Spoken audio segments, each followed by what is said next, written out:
गावत ब्रह्मादिक मुनि नारद वाल्मीक विज्ञान विशारद सुख सनकादि शेष अनुसारद सुख सनकादि शेष अनुसारद बरनी पवन सुत कीर्तिनी के आरती श्री रामायण जी के।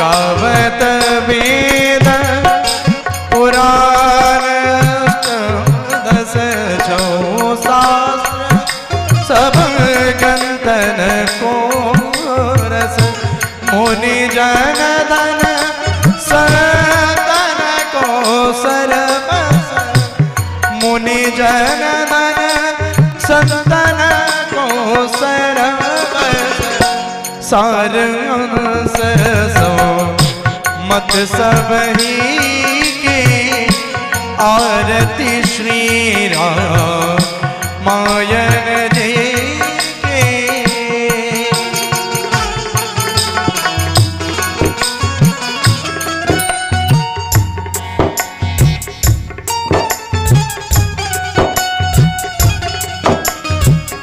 बड़े भाव से तालियों की सेवा करते हुए भगवान की आरती होता है सभी लोग।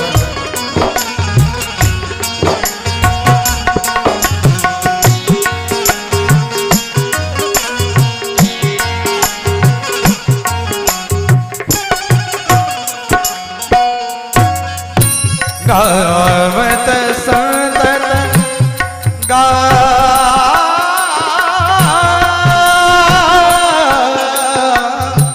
गावत संतत शोभानी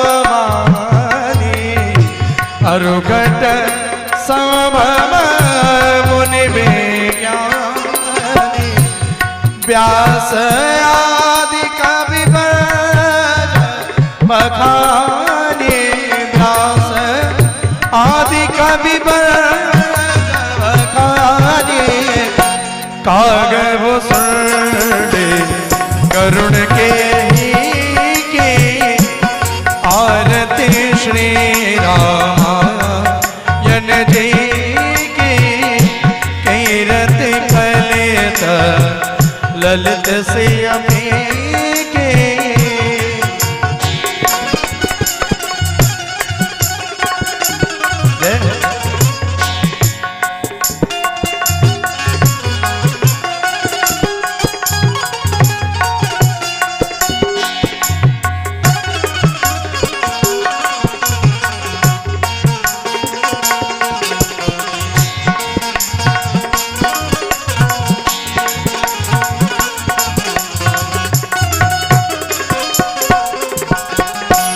कलिमल हरनि विषय रस फीकी सुभग सिंगार मुक्ति जुबती की दलना रोग पव मोरे अमी की दलना रोग पव मोरे अमी की तात मात सब विधि तुलसी की आरती श्री रामायण जी की कीर्ति कलित ललित सियपी की आरती श्री रामायण जी की आरती श्री रामायण जी की आरती श्री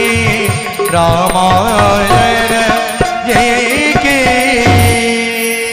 कर्पूर गौरं करुणावतारं संसारिसारं भुजगेन्द्रहरं सदा वसन्तं हृदयारविन्दे भवं भवानी सहितं नमामि जलेन शीतलीकरणं मारार्तिग्रहणं दैवाभिन्नं शय्यात्मनं ग्रहणं मन्त्रपदपाञ्जलि भगवान को आरती दिखा करके आरती ततो मन्त्रपदपाञ्जलि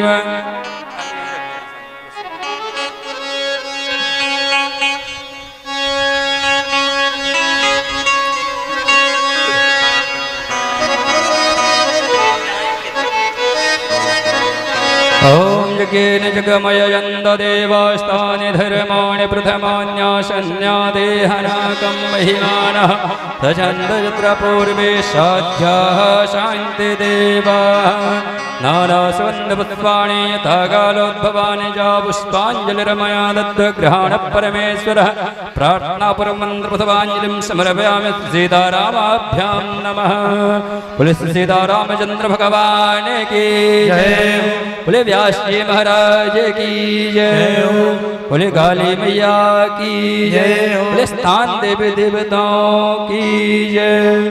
आप सभी लोग अपने अपने स्थान पे बैठ जाएं, सुंदर कथा का स्नान पाद करें। जय श्री राम, जय श्री सीताराम।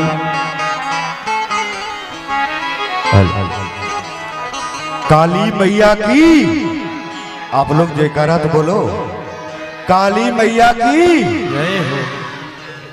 बहुत कम आवाज आया, थोड़ा हाथ उठा के जोर से। काली मैया की, अयोध्या धाम की जय हो, सरजू मैया की, हनुमान जी महाराज की। वाह क्या बात है बच्चे, ऐसे जोश में रहा करो। वाह समस्त कथा प्रेमी भक्तों, जहां तक ये मेरी आवाज जा रही है, अपने कार्य से निवृत्त होकर के कथा पंडाल में आने का कष्ट करेंगे। अवध धाम से पधारे अंतर्राष्ट्रीय कथा व्यास परम पूज्य निशु भरद्वाज गोपी जी के मुखारबिंद से आज से लेके 27 तारीख तक, कितने तारीख तक? 27 तारीख तक 9 दिन का राम कथा ज्ञान यज्ञ में भाग लेकर के अपने जीवन का सफल बनाए। हम व्यास जी से निवेदन करते हुए हम भक्तों को वहीं ले चले जहां भागीरथी गंगा, गंगा 2 होती है। कितने होती है? 2। एक भागीरथी, एक गंगा अपने बगल में है। इसमें यदि आप डूबोगे तो मर जाओगे, लेकिन ये जो भागीरथी गंगा है ना, इसमें डूबोगे तो तर जाओगे। इसीलिए हमारे व्यास जी से निवेदन है, हम भक्तों को उसी गंगा में गोता में ले चलें। जय श्री राम, जय श्री राम।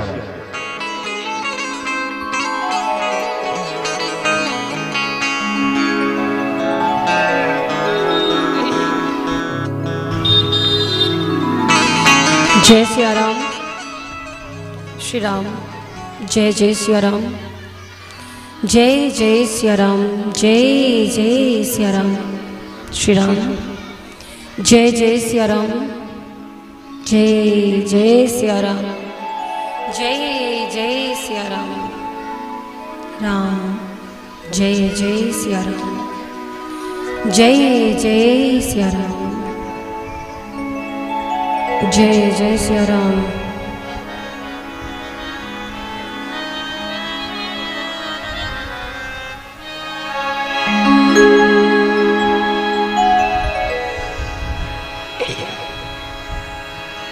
हरि ओम, हरि ओम। जय सिया राम, जय जय सिया राम, सीताराम। जय जय सिया राम।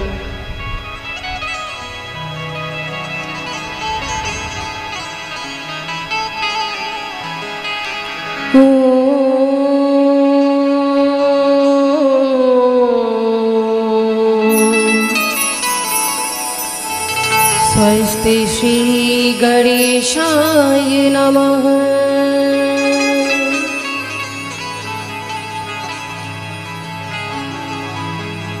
वरिणानामर्थसंघानां रसानां छन्दसामपि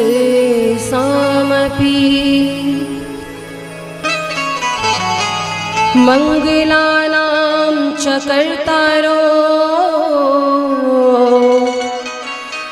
वन्दे वाणी विनायको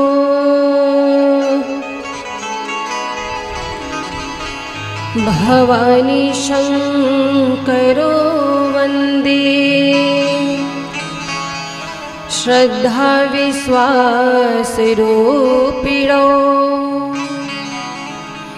याभ्यां विना न पश्यन्ति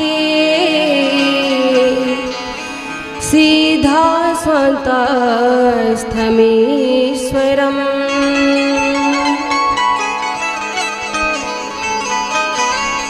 श्री सीतानाथ समारंभा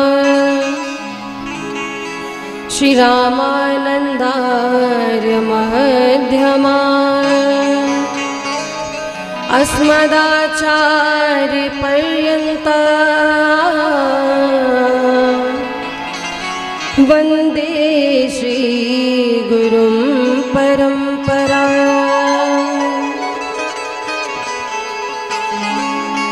सच्चिदानन्द रूपाय विश्वोत्पत्त्यादिहेतवे तापत्रे विनाशाय श्रीकृष्णाय वयं नुमः।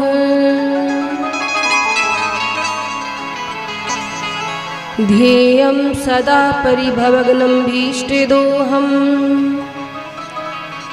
तीर्थास्पदं शिवविरिञ्चनुतं शरण्यं भृत्यार्त्रिहं प्रणतपालभवाब्धिपोतं वन्दे महापुरुषते चरणारविन्दम्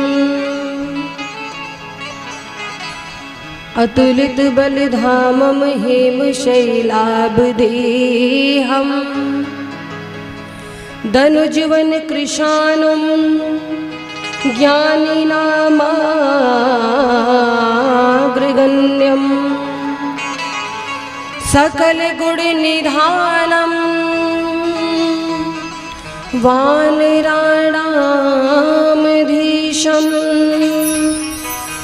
रघुपति प्रिय भक्तं वात जातं नमामि।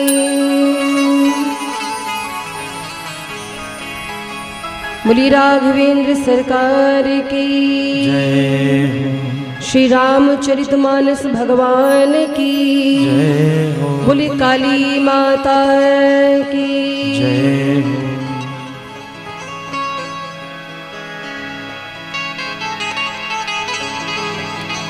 परमाध्यक्ष अनंत कोटि ब्रह्मांड नायक सर्वेश्वरेश्वर पुराण पुरुषोत्तम भक्तवांशा कल्पतरु श्री सीताराम जी की शब्दमयी मूर्ति श्री रामचरितमानस की पावन कथा का आज प्रथम दिवस है और बड़ी सौभाग्य की बात यह है कि आपके नया गांव पंचखुट्टी में माँ काली के प्रांगण में 9 दिवसीय श्री राम कथा ज्ञान गंगा प्रवाहित होने जा रही है, जिसमें आप सभी गोते लगाने के लिए उपस्थित हैं।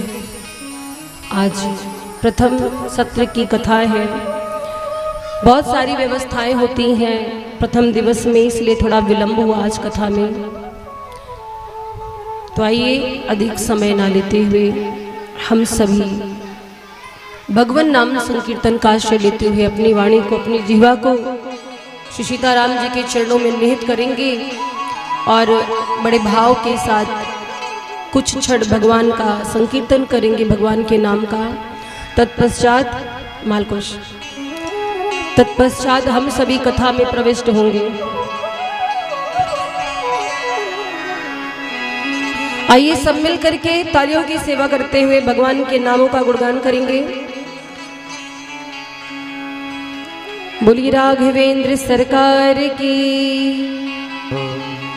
जय सीताराम बोलो, जय सीताराम बोलो, जय सीताराम बोलो, जय सीताराम बोलो, जय सीताराम बोलो, जय सीताराम बोलो, जय सीताराम बोलो, जय सीताराम, जय सीताराम बोलो, जय राधे श्याम बोलो, जय सीताराम बोलो, जय राधे श्याम बोलो, सीताराम बोलो, जय सीताराम बोलो, सीताराम बोलो, जय सीताराम बोलो, सीताराम बोलो, जय सीताराम बोलो, सीताराम बोलो, जय सीताराम बोलो, जय सीताराम, जय सीताराम बोलो, जय सीताराम बोलो, जय सीताराम बोलो, जय सीताराम बोलो। तालियों की सेवा करते हो भाव के साथ, हरि बोल। दोनों हाथों को उठा करके हरि बोल।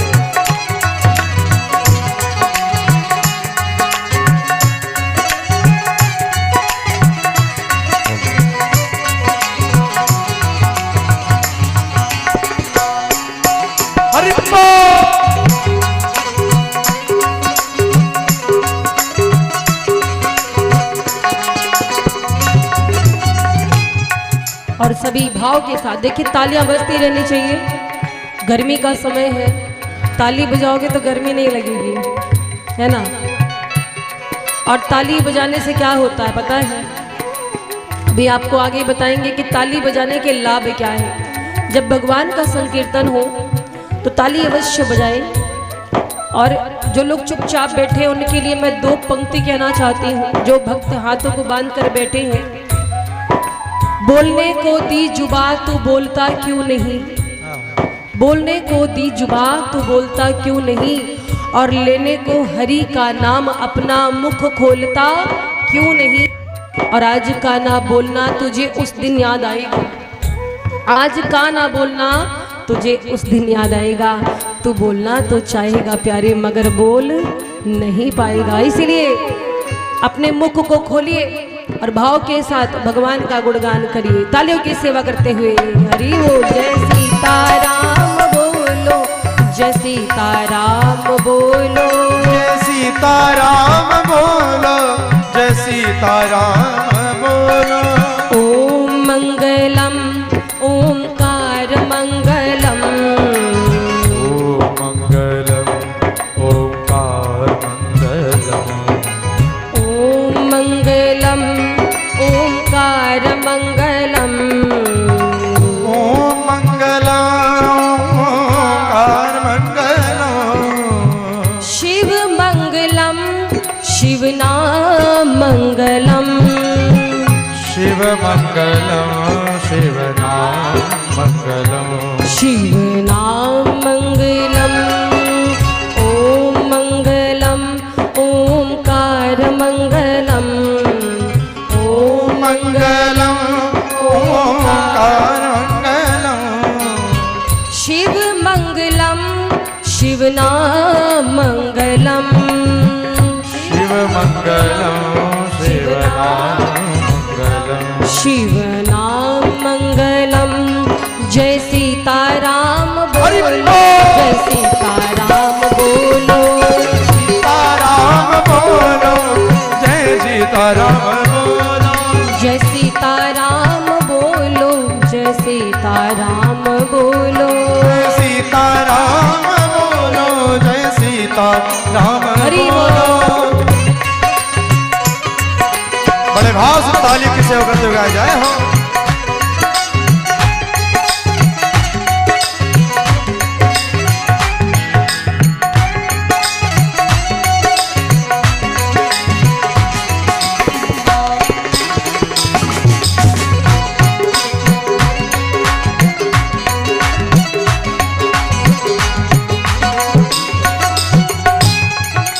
सीताराम बोलो, जय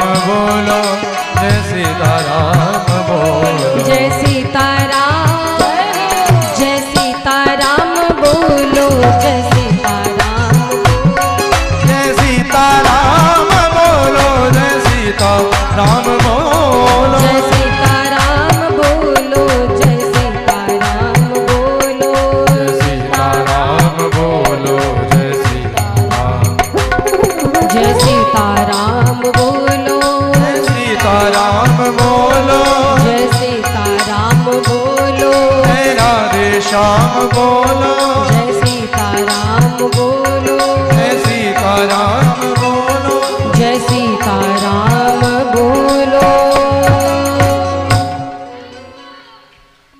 बोली राघवेंद्र सरकार की जय हो। बड़े हर्ष का विषय है।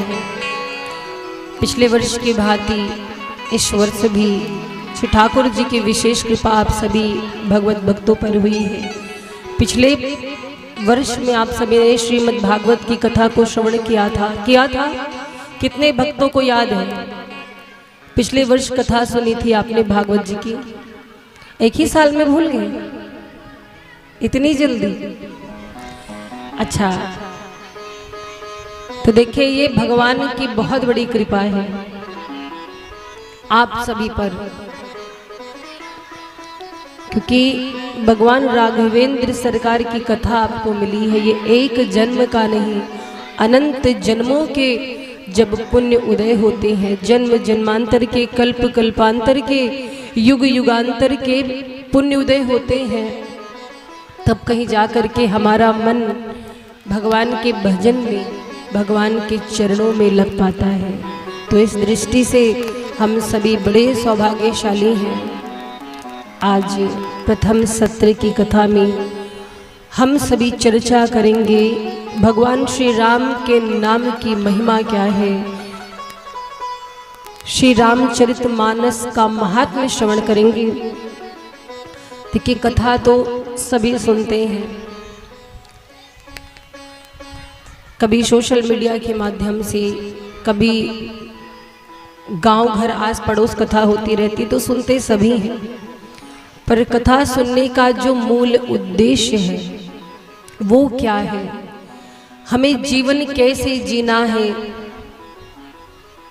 जीवन जीने का ढंग क्या है, ये सब हमें भगवान की कथा से ज्ञात होता है।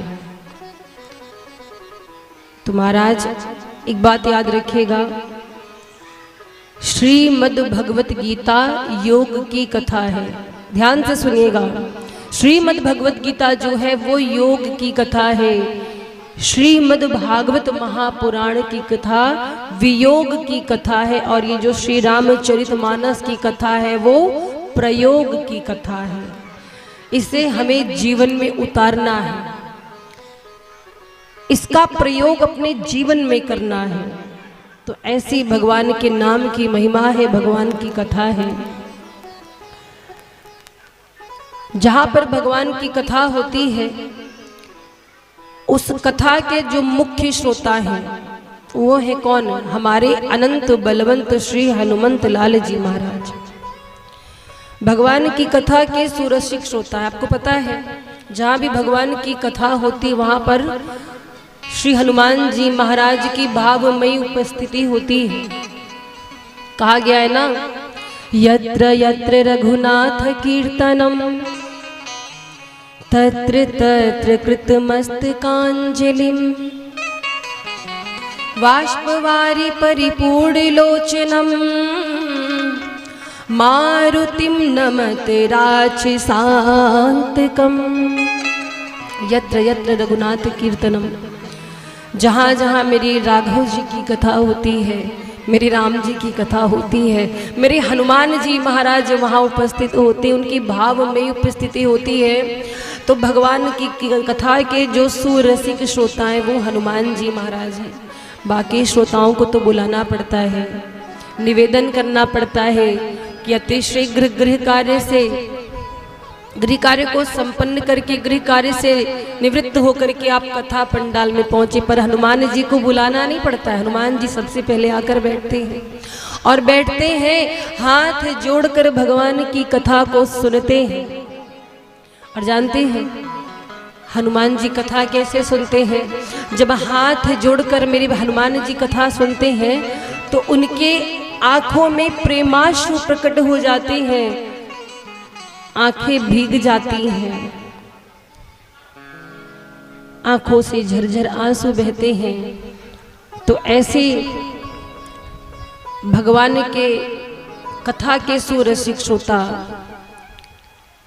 जो भगवान की कथा में उपस्थित होते हैं, जिनकी भाव में ही उपस्थिति होती है, जो राक्षसों का अंत करने वाले हैं, ऐसे श्री हनुमान जी महाराज को हम लोग प्रणाम करते हैं। बोलिए हनुमान जी महाराज की जय। तो राम जी की कथा आप सुन रहे हैं। ये कथा कैसी है? ये कथा मंगल करने वाली है। जो श्री राम जी की कथा है, हम चर्चा करेंगे। श्री राम जी की कथा तो मंगल करने वाली है। ये मंगलमयी कथा है, जीवन में मंगल करती है। इसलिए गोस्वामी जी कहते हैं, मंगल करनी कलिमल हरनी, मंगल करनी कलिमल हरनी, तुलसी कथा रघुनाथ की, मंगल कलिमल हरनी, तुलसी कथा रघुनाथ की, कति कोर कविता सरित की, जो सरित पावन पाथ की, गति क्रूर कविता सरित की, सरित पावन पाद की, मंगल करन मंगल करन मंगल करन।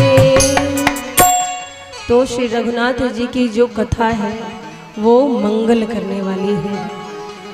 ये कथा मंगलमयी है, मंगल करने वाली है। और जब राम कथा जीवन में आती है तो हमारे अमंगल नष्ट हो जाते हैं। देखिए महाराज, जीवन तो हर कोई जीता है। इस संसार में बहुत सारे जीव हैं, जीवन हर कोई जी रहे हैं, पर जीवन को जीना कैसे है, इसका ढंग हमें भगवान की कथा सुनने से ज्ञात होता है। केवल भोजन करना, केवल धन अर्जित करना या संतानोत्पत्ति करना, ये जीवन का उद्देश्य नहीं है। तो हमारे जीवन का उद्देश्य क्या है? समाज में कैसे हमें रहना है, अपने घर में छोटे बड़े के बीच में कैसे हमें रहना है, कैसे आदर करना है, देश के लिए हमारा क्या कर्तव्य है, ये सारा ज्ञान हमें राम जी के चरित्र से होता है। उनका जब चरित्र सुनेंगे तब आपको ज्ञान होगा। तो श्री रामचरितमानस में पूज्य पाद गोस्वामी श्री तुलसीदास जी महाराज ने सर्वप्रथम गणपति जी की वंदना की। और देखिए रामचरितमानस में किसकी किसकी वंदना की गई है। महाराज धन्य है गोस्वामी जी, एक एक कण कण, वो तो कहते हैं कि सिय राम में सब जग जानी, वो तो संसार के कण कण में राम जी को देखते हैं, श्री सीताराम जी को देखते हैं। ऐसी दिव्य भावना, ऐसी दिव्य दृष्टि है गोस्वामी जी की। अक्षरों अर्थ समूह रस छंद की वंदना की है। माता सरस्वती जी की वंदना की है गोस्वामी जी ने। और जो श्रद्धा की देवी है माँ पार्वती, विश्वास के देवता है भगवान भोलेनाथ, उनकी वंदना गाई है। क्योंकि देखो महाराज, जब तक जीवन में श्रद्धा और विश्वास ना हो हम भगवत प्राप्ति नहीं कर सकते। तो श्रद्धा की देवी कौन है? माँ पार्वती हैं। और विश्वास के देवता कौन है? भगवान भोलेनाथ हैं। तो राम जी की कथा हृदय में तब आएगी जब हमारे जीवन में श्रद्धा होगी, जब हमारे जीवन में विश्वास होगा। और ये तब होगा जब हम संतों का संग करेंगे, जब हम सत्संग करेंगे तब ये हमारे अंदर ये भावना आएगी।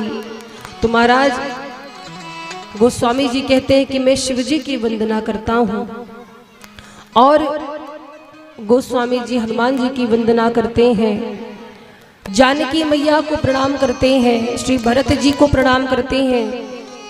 और गोस्वामी जी ने एक बात और कही है कि ये जो रामचरितमानस की कथा है इसे गोस्वामी जी ने अपने स्वांतः सुखाय के लिए लिखी।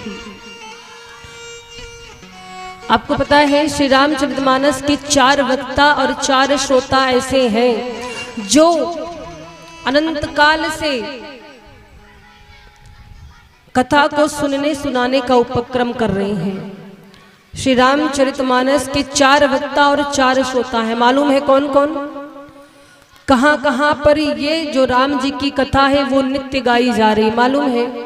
देखिए काशी में 80 घाट पर गोस्वामी जी स्वयं अपनी लेखनी के माध्यम से मां गंगा को ये कथा सुनाते हैं और कैलाश के दिव्य शिखर पर भगवान भोलेनाथ मां भवानी को ये कथा सुनाते हैं श्री राम जी की। और ये कब से कथा हो रही है, आज से नहीं, बहुत दिनों से, और अब कथा कभी विश्राम नहीं हुई, चली आ रही है धीरे धीरे। और महाराज तीसरे वक्ता कौन है, कागभूषुंडी जी महाराज गरुड़ जी को और पक्षियों को कथा सुनाते हैं राम जी की। और चौथे वक्ता है कौन, प्रयागराज में याज्ञवल्क्य जी भरद्वाज जी को राम जी की कथा सुना रहे हैं। तो ये 4 वक्ता 4 श्रोता हो गए।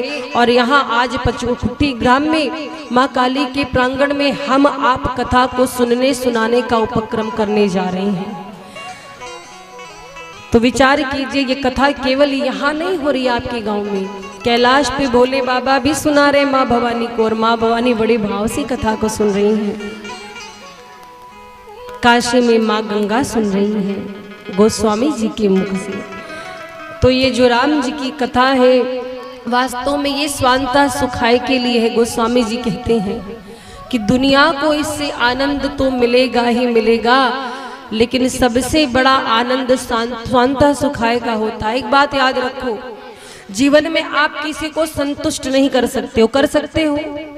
आप लोग बताइए, माताएं बहनें बैठी हैं घर में, मान लीजिए 5 सदस्य हैं, ठीक है, पांचों के विचार अलग हैं, व्यवहार अलग है, पांचों की पसंद अलग है।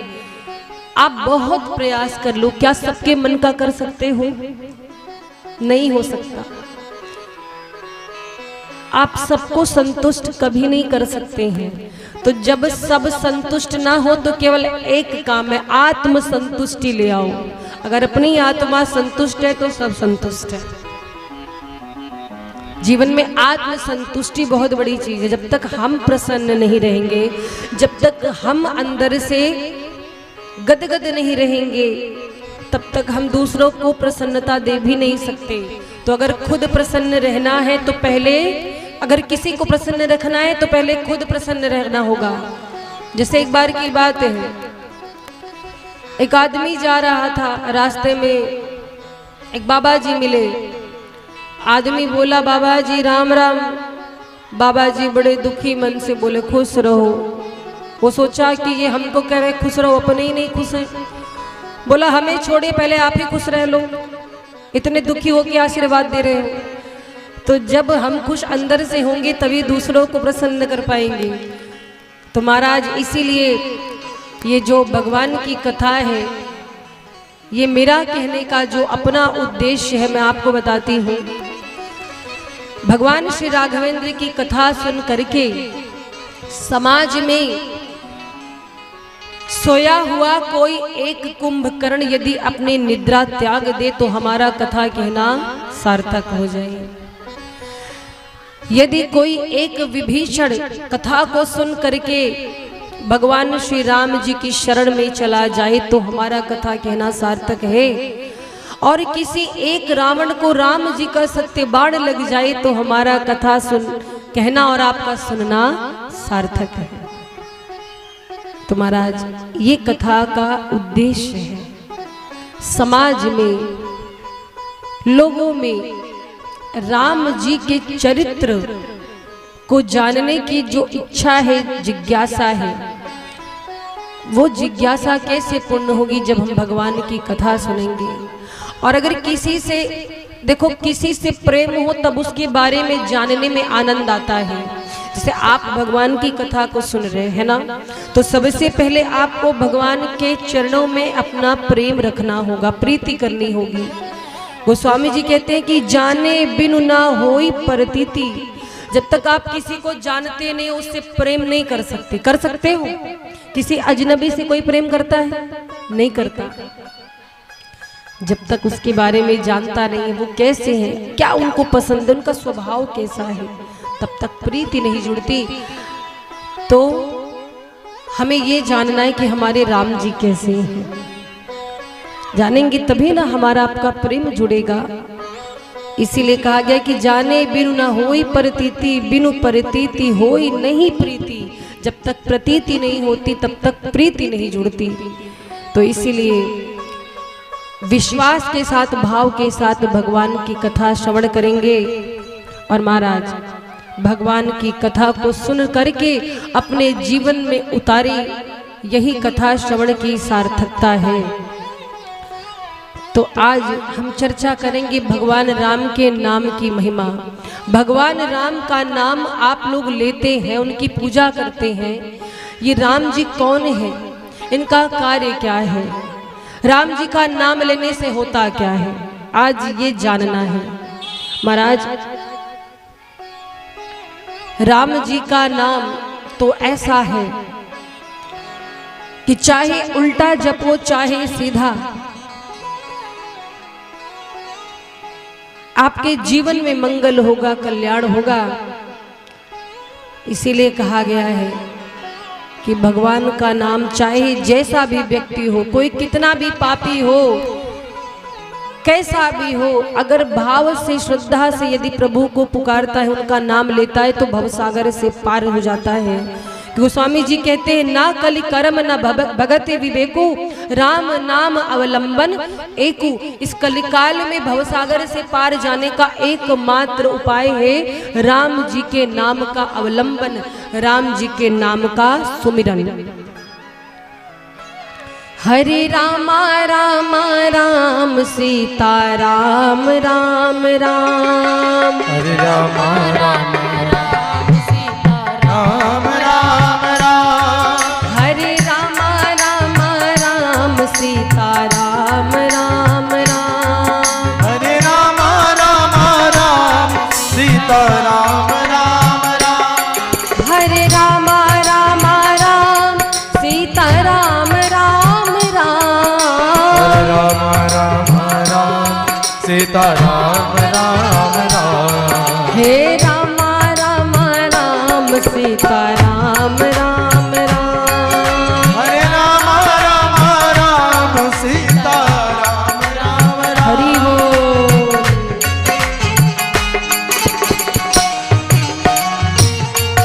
हरि बोल। बोले राघवेंद्र राघव सरकार की।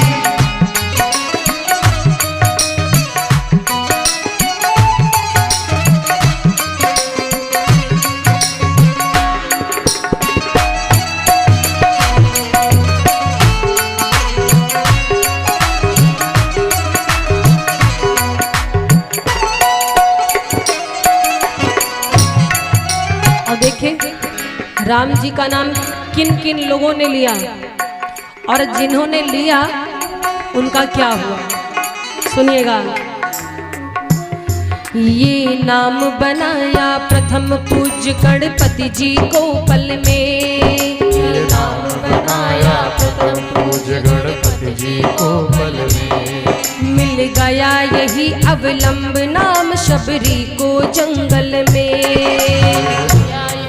अवलंब नाम शबरी को जंगल में, लाखों का बेड़ा पार किया पहुंचाया प्रभु के धाम, लाखों का बेड़ा पार किया पहुंचाया प्रभु के धाम। तो राम राम राम राम राम राम, हरे राम राम राम सीता राम राम बोलो। राम, हरे राम राम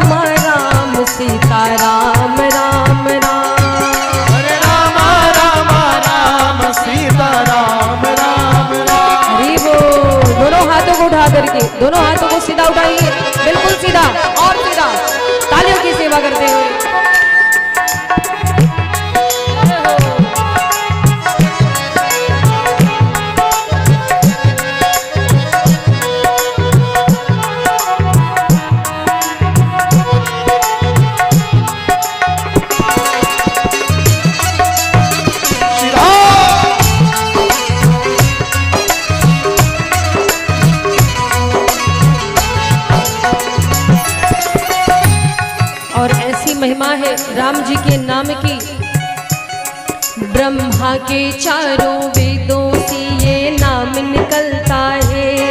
ब्रह्मा के चारों वेदों से ये नाम निकलता है। शिव जी के मानस मंदिर में दीपक सा जलता है। शिव जी के मानस मंदिर में दीपक सा जलता है। नारद जी की वीणा पर भी बजता ये सुंदर नाम। नारद जी की वीणा में बजता है सुंदर नाम। हे राम राम राम सीता राम राम राम। हरे राम राम राम सीता राम राम राम। हरे राम राम राम सीता राम राम राम। हरे राम राम राम सीता राम राम राम। बोलो राघवेंद्र सरकार की।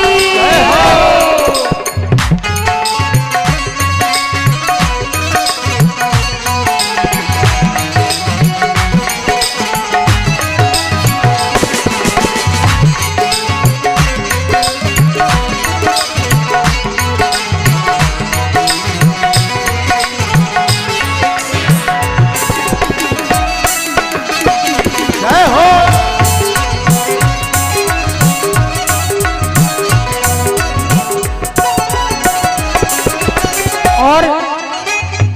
और कौन लिखा है राम जी का नाम? बजरंग बली।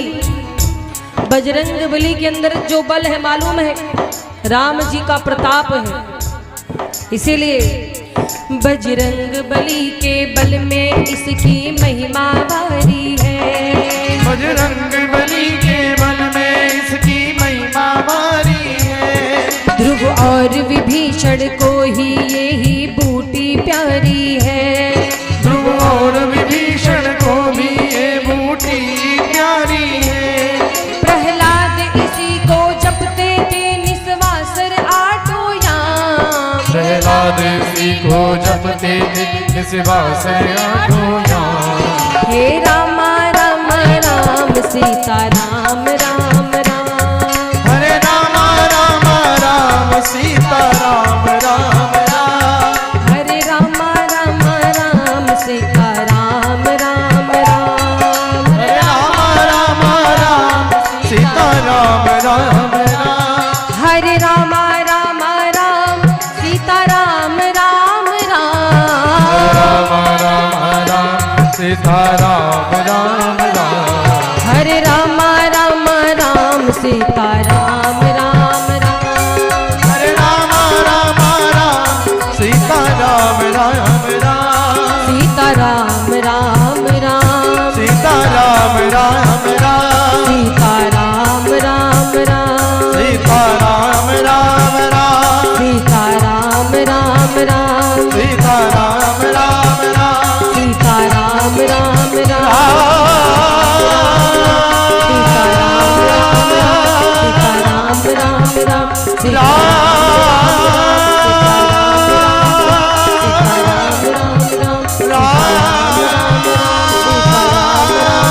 सीता राम राम राम।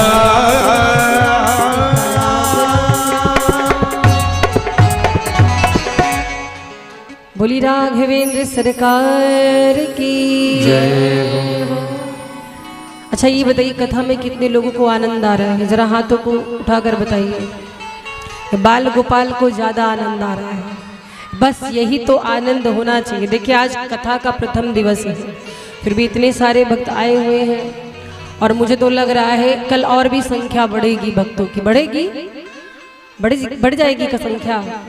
वैसे भी यहाँ भक्त बड़े अच्छे हैं और कथा आरंभ होने से पहले आकर बैठ जाते हैं। यही तो भाव है आपका। इसी प्रेम के कारण तो भगवान अयोध्यानाथ आए हैं आपके यहाँ। अपनी कथा का सौभाग्य आपको दिया है कि आप कथा श्रवण करके अपना जीवन धन्य करिए। तो महाराज गोस्वामी जी ने संतों की वंदना की है।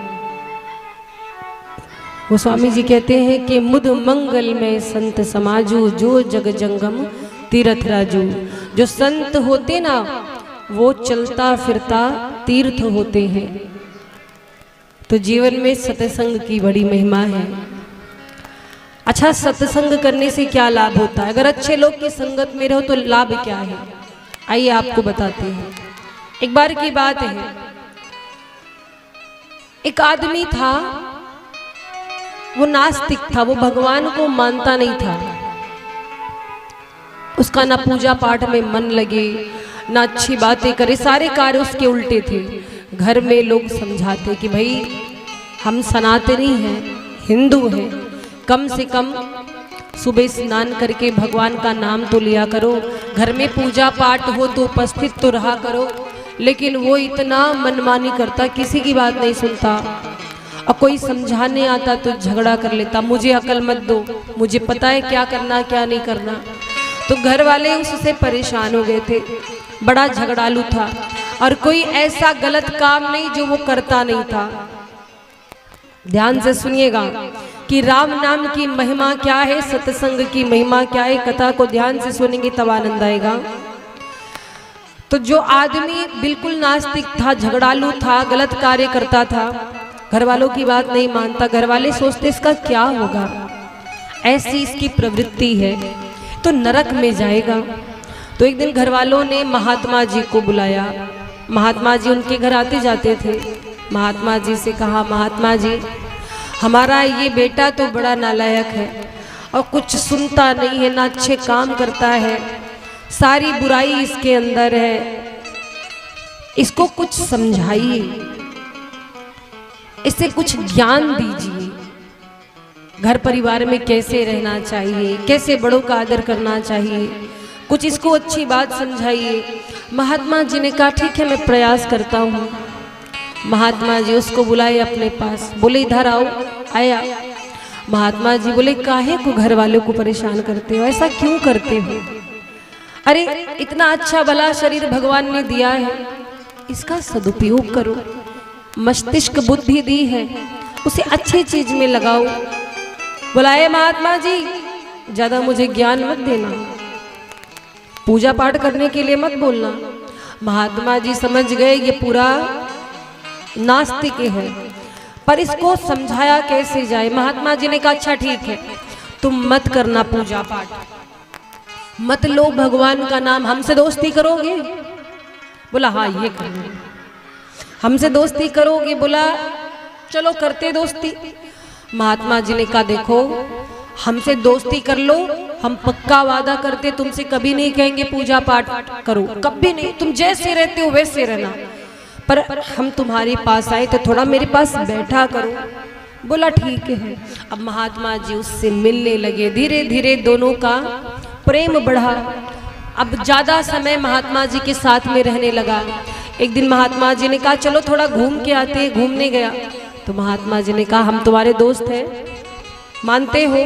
बोला हाँ। अच्छा आज अपने मित्र की एक बात मानोगे? बोला पूजा पाठ के लिए नहीं बोलना। महात्मा जी ने कहा नहीं नहीं, पूजा पाठ के लिए नहीं बोलेंगे, लेकिन मेरे कहने से बस एक बार राम कह दो। बोला अच्छा, आपके कहने से एक बार राम कह दे, उससे क्या होगा? महात्मा जी ने कहा कि हर चीज के पीछे फायदा नहीं देखा जाता, कुछ काम बिना फायदे के भी करने चाहिए, फायदा हो ना हो बाद की बात है। अगर मुझसे मित्रता की है तो मेरे कहने से एक बार राम कह दो, फिर जीवन में कभी नहीं कहूंगा कि तुम राम का नाम लो। बोला महात्मा जी मैं इतना बड़ा पापी हूं, क्या एक बार राम कहने से तर जाऊंगा? मुझे तो नरक में जाना है, पक्का है, फिक्स है। महात्मा जी ने कहा अच्छा ठीक है, एक बार बोल दो। बड़ा सोचा उसने, सोच करके कहता है कि अच्छा महात्मा जी मैं एक ही बार बोलूंगा, उसके बाद कभी कहना मत, आप मेरे दोस्त हो इसलिए मैं आपकी बात मान रहा हूं। महात्मा जी ने कहा बस एक ही बार बोलो। बोला राम, और जैसे बोला राम, महात्मा जी बोले बन गया हमारा काम। इसीलिए तो महात्मा जी ने दोस्ती की थी।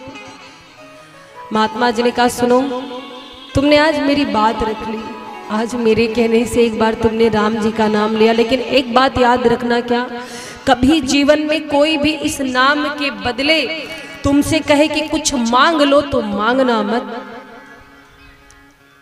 अगर कोई कभी कहेगा कि राम नाम के बदले चाहते क्या हो, तो कह देना कि मुझे कुछ नहीं चाहिए, एक बार राम जी का नाम लेने का जो फल होता है बस वही हमको दे दो। अब ये बात उसके दिमाग में बैठ गई। देखे, एक क्षण का सत्संग किया उसने, और उस सत्संग का लाभ क्या हुआ? जीवन भर उसने पाप किया था, कोई भी कर्म ऐसे बुरे नहीं जो उससे बचे हैं। अब पाप किया था तो भाई दंड भी मिलना है। अंत समय आया, यमराज पकड़ के लेके गए, वहां पर हिसाब किताब होने लगा। यमदूतों ने कहा महाराज इसने बहुत पाप किया, इसको नरक भेजो। तो यमराज जी ने कहा नहीं नहीं, पाप तो इसने जीवन भर किया है, लेकिन एक बार इसने राम जी का नाम लिया है, तो चलो इसको पहले हम इसका फल दे देते हैं, बाद में तो इसको नरक भोगना ही है। यमराज जी ने पूछा बोलो तुम्हें राम नाम के बदले क्या चाहिए? आज उसको महात्मा जी की बात याद आ गई। महात्मा जी की बात याद आएगी, बोला कि मुझे राम नाम के बदले कुछ नहीं चाहिए, जो उसका फल होता है बस आप वही हमको दे दीजिए। अब यमराज बोले भैया एक बार राम जी का नाम लेने का क्या फल होता है हमें तो पता नहीं है, चलो चलते हैं ब्रह्मा जी के पास। ब्रह्मा जी के पास ब्रह्म लोग पहुंचे। ब्रह्मा जी से कहे कि आप के मुख सदैव राम जी का नाम लेते रहते हैं, इसने जीवन में एक बार राम जी का नाम लिया है तो बहुत बड़ा पापी, इसको बताओ क्या फल दिया जाए। ब्रह्मा जी बोले नाम तो हम लेते हैं, पर हमको भी एक बार राम नाम लेने का फल नहीं मालूम, तो क्या किया जाए? बोले अरे ले चलो शिव जी के पास, वो तो सदैव नाम जपते रहते हैं। अब देखो महाराज, ब्रह्मा जी, यमराज और वो व्यक्ति पहुंच गए शिवलोक। शिव जी के लोक में गए, शिव जी से कहा कि महाराज ये बहुत बड़ा पापी है, इसने कभी कुछ अच्छा काम नहीं किया, एक बार एक महात्मा जी के कहने से इसने राम जी का नाम लिया है, इसको क्या फल दिया जाए? शिव जी बोले वैसे राम जी का नाम तो हम भी लेते रहते हैं, सदैव लेते हैं, जो मिलता है उसको भी उपदेश करते हैं, पर वास्तव में एक बार राम जी का नाम लेने की क्या महिमा होती है तो मुझे भी नहीं मालूम। क्यों ना जिनका नाम है उन्हीं से पूछ लिया जाए। अब शिव जी, ब्रह्मा जी, यमराज और वो व्यक्ति उस साथ में सब लोग पहुंचे कहाँ? साकेत धाम, राम जी के लोक में। देखो महाराज था बहुत बड़ा पापी, लेकिन फ्री में ब्रह्मलोक की यात्रा कर रहा है, शिवलोक की यात्रा कर रहा है। अब साकेत भी पहुंच गया, मात्र एक क्षण का सत्संग। जब साकेत धाम पहुंचा, राम जी कहते हैं अरे आप इतने सारे लोग एक साथ, बोले एक समस्या है राम जी। क्या? बोले ये जो व्यक्ति आया है साथ में ना बहुत बड़ा पापी है, जीवन भर अधर्म किया है, पर एक बार बड़ा कहने से किसी के इसने राम जी का नाम लिया, आपका नाम लिया, तो एक ही बार लिया, फल क्या दिया जाए? राम जी हंसने लगे, बोले देखो नाम तो हमारा ही है, पर हमको भी नहीं पता है कि एक बार हमारा नाम लेने का फल क्या होता है, तो सरकार क्या किया जाए? राम जी बोले देखो अब ये यहाँ आ गया है ना, अब आप लोग इसको छोड़ के जाओ, इसने हमारा नाम लिया तो है, भले ही पापी हो लेकिन नाम लिया है। अब जब हमारा नाम लिया तो हमारा बालक हुआ, आप लोग इसको यहीं छोड़ दो, आप लोग अपने अपने लोक जाओ। बोली राघवेंद्र सरकार की जय हो। तो महाराज जरा विचार कीजिए, जब एक क्षण के सत्संग से किसी के जीवन में इतना परिवर्तन आ सकता है, तो हम आप यदि भगवान का भजन करेंगे, उनका नाम लेंगे, तो सोचिए हमारे जीवन में कितना परिवर्तन आएगा कि नहीं। तो इस नाम की बड़ी महिमा है। अच्छा, पहले के समय में लोग राम राम कह के अभिवादन करते थे, अभी भी कहीं कहीं देखने को मिलता है। जा रहे रास्ते में कोई मिला, भैया राम राम, तो सामने वाला कहता है राम राम। अच्छा, राम राम कहते बहुत अच्छी बात है, पर राम राम कहने के फायदे क्या है कोई जानता है? राम राम अगर 2 बार किसी को कहा जाए या नाम लिया जाए तो उसका लाभ क्या है, कोई किसी को पता है? चलिए आज हम आपको बताते हैं। आज इसे राम राम कहना शुरू कर देना, लेकिन पहले फायदा जान लो। बिना फायदा जाने नहीं, आप किसी दुकान पे जाते हो सामान लेने, दुकानदार आपको कोई वस्तु देता है तो आप पूछते हो ना भैया ठीक है, बढ़िया ब्रांडेड है, एक्सपायरी देखते हो उसकी, चीज आपके काम की है, अच्छी है, पता करते हो। तो ऐसे ही मैं नहीं कह रही कि राम जी का नाम ऐसे ही लो, पहले उसकी महिमा जानो, महिमा जानने के बाद आप नाम लोगे तो ज्यादा आनंद आएगा। ऐसे ले तो आपकी श्रद्धा है, भक्ति अच्छी बात है, लेकिन आज फायदा जान लो। देखो राम जो शब्द है ये कितने अक्षरों से मिलके बना है। आप लोग हिंदी पढ़ते हो, बच्चे लोग स्कूल जाते हैं, आप लोग विद्यालय जाते हैं। अच्छा चलो थोड़ा सा टेस्ट हो जाए आप लोग का, आप लोग की हिंदी कैसी है? छोटा बड़ा आता है? आता है? किसको किसको आता है? अब मुझे पता है बच्चों को ही आता होगा, बड़े तो भूल गए होंगे पक्का। अब देखो मन में सब सोच रहे हैं छोटा बड़ा क्यों पूछ रही, कारण क्या है? सुनिए, राम जी के नाम में पहला जो अक्षर है वो है रा। रा है ना? अब बताओ हिंदी शब्दावली में रा कितने नंबर पे आता है? किसी को पता है? छोटा बड़ा पढ़ के देख लो कितने नंबर पे आ रहा है। काखा गागा अंगा से स्टार्ट करो। रा अक्षर कितने नंबर पे आता है? 24? नहीं, गलत। मैथ वीक हो गई आप लोग की है।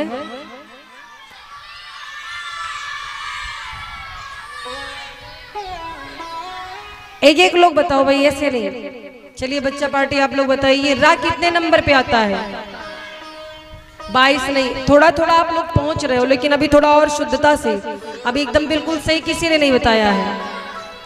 रा कितने नंबर पे है? नहीं, 27वें नंबर पे है। जाके घर पे ठीक से याद कर लेना। अभी आप लोग को काका गागा अंगा नहीं आता है। रा 27वें नंबर पे है कि नहीं है? अच्छा, अब ये जो आ की मात्रा है, छोटा फिर बड़ा, यानी दूसरे नंबर पे है ना? और माँ किस नंबर पे आता है? रा से 2 अक्षर पहले माँ आता है, तो रा 27 पे है तो माँ 25वें नंबर पे। अब तीनों का योग कर दो, अब मैथ की परीक्षा हो जाए। अभी तक हिंदी की हो रही थी। 27, 25 और 2 इनको जोड़ो, कितना आएगा? 27, 25 और 2 इनका योग किया जाए तो योग कितना हुआ? हाँ, मैथ अच्छी है आप लोगों की। 54 हुआ ना? तो एक राम का योग कितना हुआ? 54। और 2 बार जब राम राम कहा तो 54 कितने हुए? 108। एक बार अपने लिए तालियां बजा लो आप लोग। तो जब आपने राम राम कहा तो इसका योग कितना हुआ? 108। अच्छा देखो, भगवान के भक्त भगवान की माला करते हैं तो माला में मन के कितने होते हैं? 108। यानी आपने अगर राम राम कह दिया तो समझो आपकी एक माला पूरी हो गई। भले आपको समय ना मिले घर में माला करने की, उसका एक छोटा सा शॉर्टकट उपाय। आजकल तो शॉर्टकट सभी अपनाते हैं, काम जल्दी हो जाए, समय भी ना लगे। तो अगर ऐसा चाहते हो तो आज से राम राम कहने की आदत डालो। क्या बोलना है? राम राम। किसी से मिलते हैं अपने बड़ों से, आप उन्हें प्रणाम करते हैं, अभिवादन करते हैं, राम राम बोला करो। आते जाते आप राम राम बोलोगे, आपकी एक माला हो जाएगी। प्रत्युत्तर में सामने वाला भी आपको राम राम कहेगा तो उसकी भी एक माला हो गई। तो कितना अच्छा काम है। आप अपना तो कल्याण करोगे, दूसरे का भी हो जाएगा। हो जाएगा कि नहीं? तो आज से कितने लोग राम राम बोलेंगे? आप लोग तो जरूर बोलोगे, पूरी आशा है मुझे। बोलो राम राम। तो आज फायदा मालूम हो गया। राम राम कहने का ये फायदा है। आप राम राम कहेंगे तो आपकी एक माला पूरी हो जाएगी। और इसीलिए गोस्वामी जी निवेदन करते हैं, जब तक रहे जिंदगानी राम नाम रटते रहो। जब तक रहे जिंदगानी राम नाम रटते रहो। के बाबा तुलसी की वाणी राम नाम रटते रहो। मान के बाबा तुलसी की वाणी राम नाम नाम रटते रहो।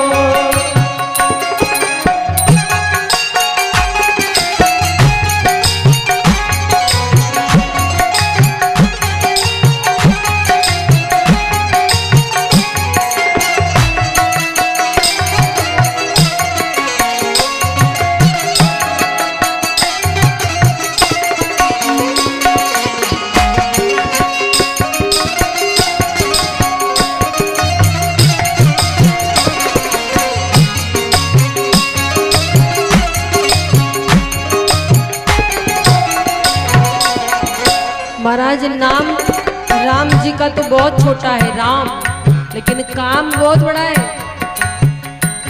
गोस्वामी जी कहते हैं क्या, दुई अक्षर को मंत्र मनोहर, दुई अक्षर को मंत्र मनोहर, दुई अक्षर को मंत्र मनोहर, अक्षर को मंत्र मनोहर, सुमिरत शंभु भवानी, सुमिरत शंभु भवानी, राम नाम रटते रहो जब तक रहे जिंदगानी, राम नाम रटते रहो। मान के बाबा तुलसी की बानी, राम नाम रटते रहो। बाबा तुलसी की वाणी, राम नाम रटते रहो। हरि बोल।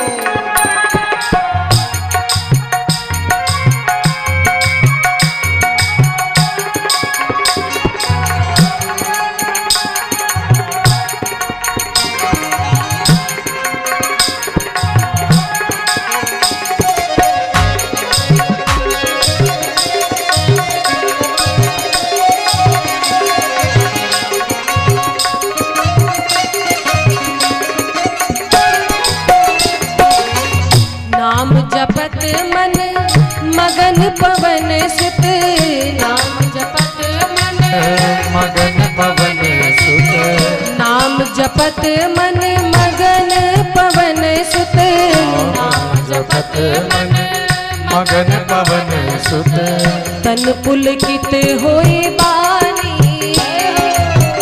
तन पुलकित होए बानी, राम नाम रटते रहो जब तक रहे जिंदगानी, राम नाम रटते रहो। मान के बाबा तुलसी की बानी, राम नाम रटते रहो।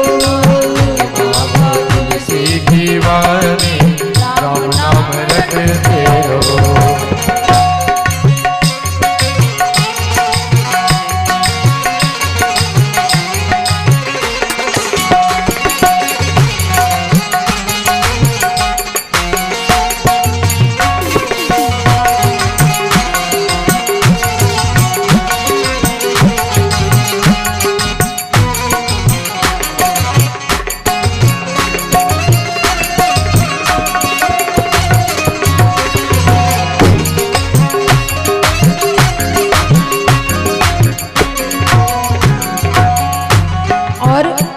राम जी का नाम लेने से क्या होता है, हमारे तीन ताप दैहिक दैविक भौतिक ये जो ताप है ये नष्ट हो जाते हैं। तो इन तापों से बचना है तो राम जी का नाम लो। कौन कौन से ताप, दैहिक दैविक और भौतिक, ये तीनों ताप समाप्त होते हैं जब राम जी का नाम लो। तो इसीलिए नाम जपे सम लाभ नहीं है, नाम जपने सब लाभ नहीं है, नाम तजे सम हानि नहीं है, नाम तजे सब हानि नहीं है। नाम जपने के समान लाभ नहीं कोई, और नाम को छोड़ देने से बड़ा कोई दुख जीवन में नहीं है, ना हानि है। नाम तजे सम हानि, नाम तजे सम हानि, राम नाम रटते रहो जब तक रहे जिंदगानी, राम नाम जपते रहो। मान के बाबा तुलसी की बानी, राम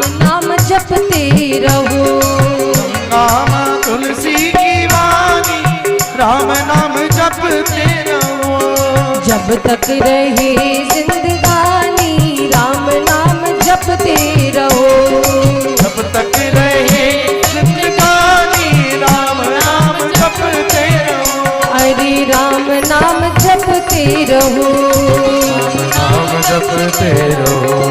राम नाम जपते रहो। राम नाम जपते रहो। राम नाम जपते रहो।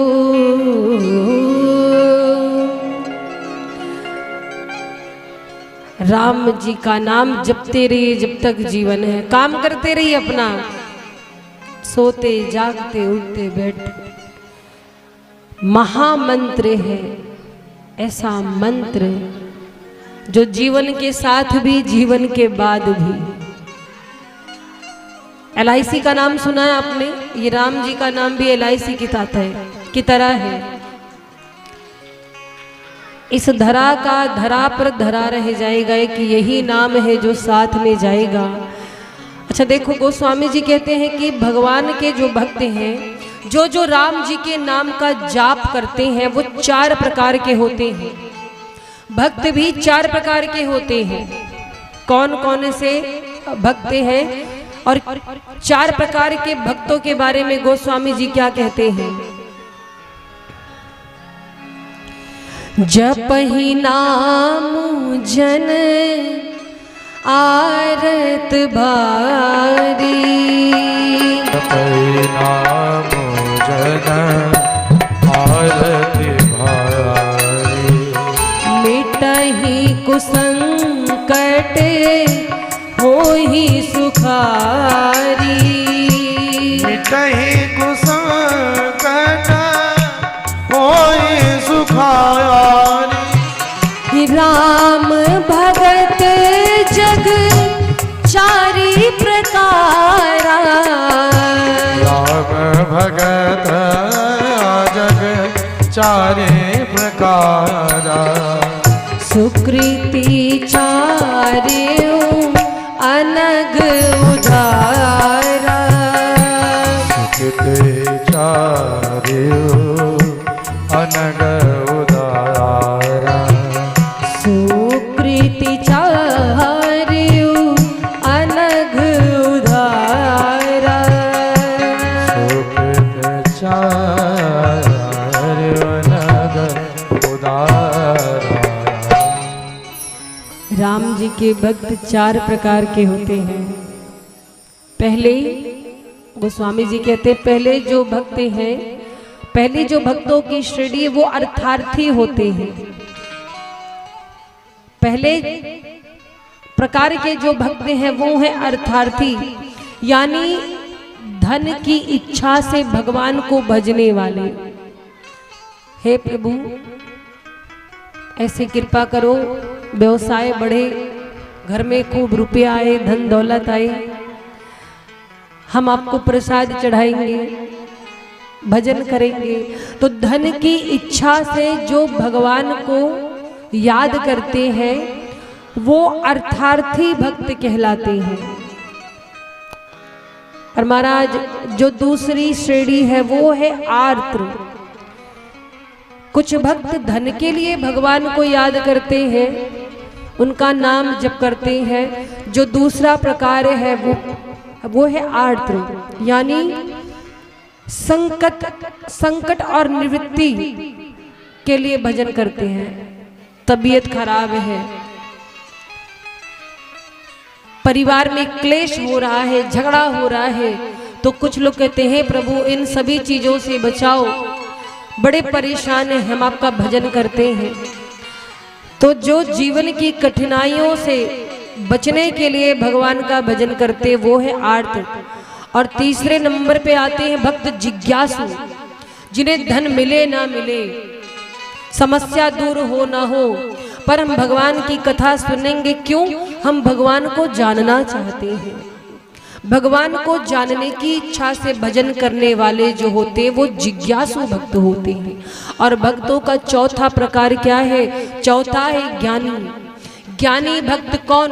जैसे मीराबाई जी, जैसे सुदामा जी, सुदामा जी के जीवन में इतनी समस्याएं थी, लेकिन उन्होंने कभी ये नहीं कहा कि हे बिहारी जी आप हमारी एक मनोकामना पूरी करो तब भजन करेंगे। करो ना करो, हमारा काम है भजन करना, हम करेंगे, हमें इसमें आनंद है। नहीं करेंगे तो क्या दुख कम हो जाएंगे और बढ़ेंगे, इससे अच्छा भजन करो। तो जो ज्ञानी भक्त है वो किसी कामना से भगवान की पूजा नहीं करते, ऐसे भक्त अकाम होते हैं, निस्वार्थ प्रेम होता है। तो किसी ने पूछा प्रभु ये 4 प्रकार के भक्त हैं, आपको इनमें से सबसे ज्यादा प्रेम किससे है? भगवान कहते हैं प्रेम तो हमें चारों से है। तो मेरे भक्त ही भले ही स्वार्थ में नाम ले रहे, नाम तो ले रहे हमारा, हमें चारों से प्रेम है, लेकिन इसमें से जो लास्ट वाले हैं ज्ञानी भक्त, ये मुझे बड़े प्रिय है। ज्ञानी का मतलब कौन? जिसने वेद पुराण पढ़ लिया हो, जिसे शास्त्र की व्याख्या आती हो। जरूरी नहीं कि वही ज्ञानी हो। ज्ञानी व्यक्ति वो है जो बस इतना मान ले कि संसार में जो कुछ हो रहा है भगवान की इच्छा से हो रहा है, हरि इच्छा से हो रहा है, और भगवान की इच्छा में इच्छा मिलाना, हमें जो जिम्मेदारियां दी गई हैं उसका हम पाए, भगवान से शिकायत नहीं करें। क्योंकि जिसने जीवन दिया है उसने भी तो कुछ सोचा होगा। जैसे एक छोटा सा बालक होता है, जब वो जन्म लेता है तो उसकी सारी सेवा सारी व्यवस्था माँ करती है, उसको तो बोलना भी नहीं आता है, लेकिन माँ जान जाती है। माँ बिन बोले ही उसके रोने को समझ करके जाकर दूध पिलाती है। तो ऐसे ही हम सभी कौन है? भगवान के भक्त हैं, भगवान के बच्चे हैं। हमारे भाव ठाकुर जी जान जाते हैं, उसको बार बार कहने की जरूरत नहीं है, लेकिन अपना कर्म करने की आवश्यकता है। कर्म करते रहिए, कर्म अच्छे जय होंगे तो आपको परिणाम भी अच्छा मिलेगा, कर्म बुरे होंगे तो आपको दंड मिलेगा। तो बस यही जानना है कि हमें जीवन में क्या करना चाहिए और क्या नहीं करना चाहिए। बहुत से लोग हैं महाराज नहीं जान पाते, बहुत सारे अपराध कर बैठते हैं। तो उन अपराधों से कैसे बचेंगे? जब हमें जानकारी होगी। और कैसे होगी? जब हम सत्संग करेंगे। और महाराज ये सत्संग की महिमा है। बिनु सत्संग विवेक ना हुई। जब तक आप अच्छे लोगों की संगत में नहीं रहेंगे तब तक आप में ज्ञान नहीं होगा। तो ज्ञान कैसे होगा? जब अच्छे की संगत में रहेंगे। अच्छा देखो, संगत भी 2 प्रकार की होती है, एक होती है सत्संगति और एक होती है कुसंगति। तो इन दोनों में जो कुसंगति है आजकल उसमें प्रभाव ज्यादा होता है। कुसंगति जो है लोग उसकी ओर ज्यादा आकर्षित होते हैं। सत्संगति से सबको प्रेम नहीं होता है। और गोस्वामी जी कहते हैं कि राम कथा कहते ही अधिकारी, जिनको सत्संगति अति प्यारी। राम कथा उन्हें ही मिलती है, उन्हीं के भाग्य में होती है जिन्हें सत्संग प्यारा होता है। राम कथा सबके भाग्य में नहीं होती है। तो आप सभी तो बड़े सौभाग्यशाली हो कि श्री राघवेंद्र सरकार की कथा को श्रवण करके अपने जीवन को धन्य बना रहे हैं। तो हम चर्चा कर रहे थे सत्संगति और कुसंगति पर। देखो, सत्संगति कुसंगति में जो अंतर होता है वो देखो। सत्संगति में उतना वजन नहीं होता जितना कुसंगत में होता है, लेकिन टिकती सत्संगति है। कुसंगति का जो जीवन है वो बहुत कम होता है। अच्छा देखो, मैं आपको एक उदाहरण देती हूँ इसका। मदिरा जानते हो? मदिरा पान करते हैं लोग, मदिरा पीते हैं, शराब पीते, जानते हो ना? ये बता दो एक चीज, कभी आपने देखा है शराब बेचने वाला घर घर जाके शराब बेचता है? किसी के घर जाता है? जिसकी अपनी गरज होती जाता है, घंटों लाइन में लगता है। अब देखो, लोग गर्मी हो सर्दी हो लाइन में लगे रहते हैं। उसी जगह दूध बेचने वाला घर घर जाके दूध बेचता है, जिससे हमारा स्वास्थ्य अच्छा हो। संतुलित आहार है दूध, जिससे सेहत बने, जो सात्विक चीज है जिससे हमारे शरीर को लाभ होता है, पोषण होता है, वो हमें सुलभता से मिल जाती है, घर बैठे मिल जाती है। और मदिरा के लिए लाइन लगाना पड़ता है। देखो यही प्रभाव है सत्संगति और कुसंगति का। इसके पहले मैंने एक बार और चर्चा की थी, आज फिर करती हूँ। एक ड्रम पानी अगर उसको मीठा बनाना है तो चीनी कितनी लग जाएगी बताओ। अगर एक बड़ा सा ड्रम है और उसमें भरे हुए जल को यदि मीठा बनाना है तो चीनी कितनी लग जाएगी? बहुत लगेगी, क्विंटल लगेगी समझो। लेकिन उसी जल को अगर दूषित करना है तो मिट्टी के तेल की एक बूंद ही काफी है कि नहीं? तो यही प्रभाव होता है सत्संगति और कुसंगति में। सत्संगति को धारण करिए, कुसंगति से बचिए। देखो एक बात बताऊं मैं, कुछ भक्त कहते हैं कि हमारा मन भगवान में लगता नहीं, बड़ा डिस्टर्ब रहते हैं। सबसे बड़ी समस्या तो यही है, बड़ा डिस्टर्ब रहते हैं, परिवार का माहौल अच्छा नहीं है, इतने कष्ट हैं जीवन में, क्या भजन करें। जब मन लगेगा तब भजन करेंगे, तब कथा सुनेंगे। और कथा कहती कि आप सुनो तो सही, तब तो आपका मन लगेगा। जैसे एक आदमी था, उसको तैराकी सीखनी थी, तैरना नहीं आता था, तो तैरने का प्रशिक्षण लेने गया। तो जो तैराक तैरना सिखा रहा था उसने कहा कि भाई तुम्हें तैरना सीखना है तो जल में उतरना पड़ेगा, जल में उतरो नीचे। वो जल में उतरा, डर गया, भाग लिया बाहर। तैराक बोला भाई तुम भाग क्यों गए? बोला हमें पानी से बहुत डर लगता है। तैराक बोला अगर पानी में उतरोगे नहीं तो तैरना सीखोगे कैसे? अरे तैरना सीखना है तो पहले उतरना भी तो पड़ेगा। बोला नहीं नहीं, जब हमको तैरना आ जाएगा तब हम उतरेंगे पानी में। अब बताओ, उतरोगी नहीं जल में तो सीखोगे कैसे तैरना? ऐसे ही जब तक भगवान के भजन में लीन नहीं होगी तब तक मन कैसे आपका लगेगा? ये मन तो चंचल है, तो मन लगे इसकी प्रतीक्षा नहीं करो। मन लगता थोड़ी है, मन लगाया जाता है। अब देखो इतने छोटे छोटे से बच्चे हैं, इन्होंने मन लगा रखा है भगवान के भजन में। विचार करिए, देखो अग्नि का कार्य जो होता है वो है जलाना। अग्नि जानते हो, आग जानते हो, आप लोग हवन करते हो ना घर में, कभी कोई अनुष्ठान हवन करते हो तो उसमें जब मंत्रोच्चारण के द्वारा आहुति देते हो, अग्नि देवता उसको स्वीकार करते कि नहीं? अच्छा मान लो आपने मंत्रोच्चारण के द्वारा अग्नि में आहुति दी, अग्निदेव ने उसको स्वीकार किया। अगर भूल से कोई कपड़ा गिर जाएगा तो क्या वो जलेगा नहीं? वो भी जलेगा, क्योंकि अग्नि का स्वभाव है जलाना। आप जानबूझ करके चाहे आहुति देते, चाहे भूल से कोई वस्त्र गिर जाए, अग्नि का कार्य है जलाना, तो वो जलाएगी। ऐसे ही भगवान की कथा की महिमा है आपका जीवन बदलना। आप मजबूरी में भगवान का नाम लो, परेशानी में भगवान का नाम लो, खुश होकर भगवान का नाम लो, कृतज्ञ होकर भगवान का नाम लो, फल तो आपको मिलेगा ही। इसीलिए कभी ये प्रतीक्षा ना करो कि मन लगे तब हम कथा में जाएं, मन लगे तब हम भजन करें। भगवान कहते हैं कि तुम हमारा भजन करो, देखो फिर तुम्हारा मन खुद लगने लगेगा। कोई चीज जब तक आप खाओगे नहीं उसका स्वाद कैसे पता चलेगा? खाओगे तभी ना बताओगे कैसा है। तो एक बार तो खाना जरूरी है। ये राम नाम की बूटी भी जब तक आपने ग्रहण नहीं की तब तक आपको आनंद नहीं आने वाला, और जब ग्रहण कर ली तो ऐसा स्वाद है श्री राम जी की कथा का कि ये फिर छूटने वाला नहीं महाराज। जिसके जिह्वा पर ये स्वाद लग गया राम नाम का, फिर उसके लिए दुनिया के सारे व्यंजन बेकार हैं।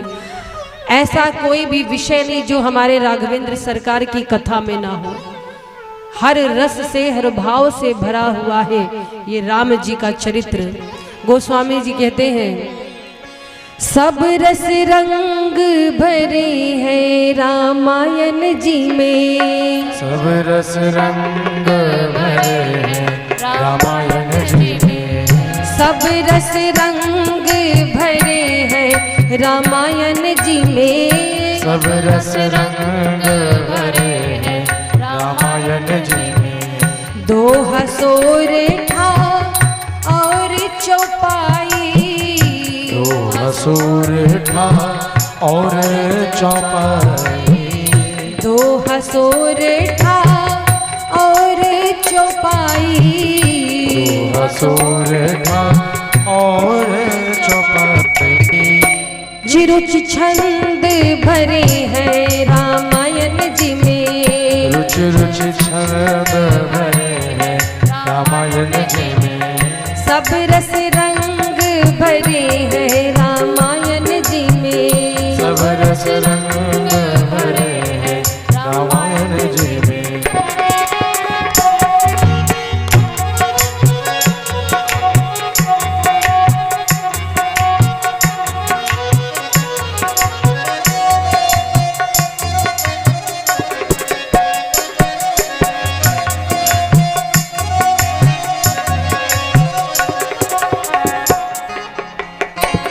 और श्री रामचरितमानस का जो पहला कांड है वो बाल कांड है। देखिए सातों कांड में बड़ा सुंदर संकेत है। अभी रामचरितमानस की विशेषता पर चर्चा करेंगे। सातों जो कांड है वो कैसे है, क्या शिक्षा हमें मिलती है। तो पहला जो कांड है वो बाल कांड है। और महाराज बाल कांड में क्या होता है? बाल कांड में राम जन्म है। बाल कांड में राम जन्म है। बाल कांड में रामचरित है। कांड में रामचरित है। सिया संग ब्याह भयो है रामायण जी में। सिया संग ब्याह भयो है रामायण जी में। सब रस रंग भरे हैं रामायण जी में। सब रस रंग भरे हैं रामायण जी में।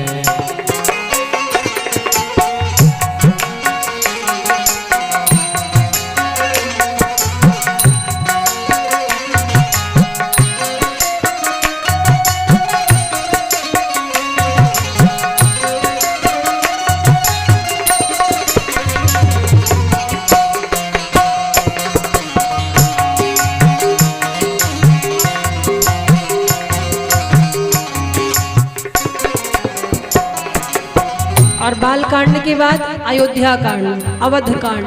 तो अवध कांड में क्या हुआ? अवध कांड जो है वो त्याग की कथा है। अवध कांड में संकट छायो। अवध कांड में संकट छायो। और अवध कांड में ताड़ का वध है। अवध कांड में ताड़ का वध है। प्रभु वनवास गए हैं रामायण जी में। प्रभु वनवास गए हैं रामायण जी में। प्रभु वनवास गए हैं रामायण जी में। वनवास गए रामायण जी में। सब रस रंग भरे हैं रामायण जी में। सब रस रंग भरे हैं रामायण जी में।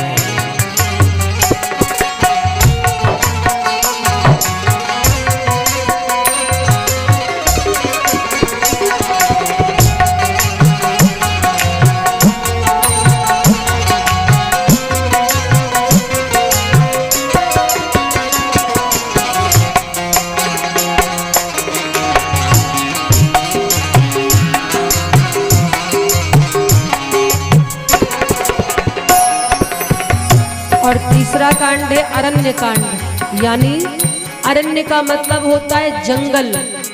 जंगल में जो लीला हुई प्रभु की वो लीला है अरण्य कांड में। तो अरण्य कांड में क्या हुआ? अरण्य कांड में सिया हरण है। अरण्य कांड में सिया हरण है। अरण्य कांड में भरत मिलाप है। भरत कांड में भरत मिलाप है। भगतन दर्श दिए हैं रामायण जी में। भगतन दर्श दिए हैं रामायण जी में। सब रस रंग भरे सब रस रंग भरे रामायण जी में।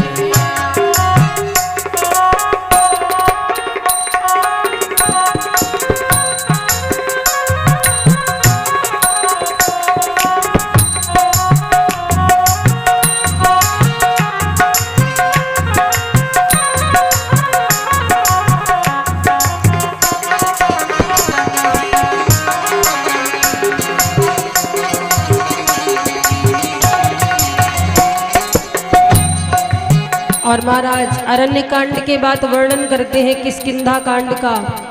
किष्किंधा कांड में क्या है? भक्त और भगवान का मिलन है। तो किष्किंधा कांड में भक्त और भगवान का मिलन है और बुराई का अंत है, बाली का मरण है। तो कहते बड़ी सुंदर बात, किष्किंधा कांड में हनुमान मिलन है। किष्किंधा कांड में हनुमान मिलन है। किष्किंधा कांड में बाली मरण है। किष्किंधा कांड में बाली मरण है। सुग्रीव मित्र भय है रामायण जी में। सुग्रीव मित्र भय रामायण जी में। सब रस रंग भरे हैं रामायण जी में। सब रस रंग भरे हैं रामायण जी में।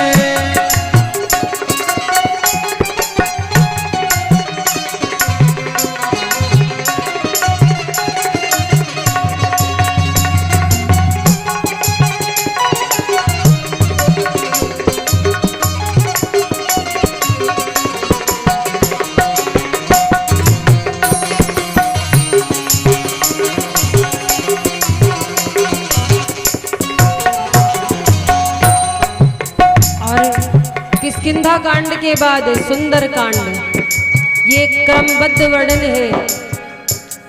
सुंदर कांड जिसको सुनकर जीवन सुंदर हो जाता है महाराज। तो सुंदर कांड में क्या है? हमारे श्री हनुमान जी महाराज ने क्या किया जीवन में?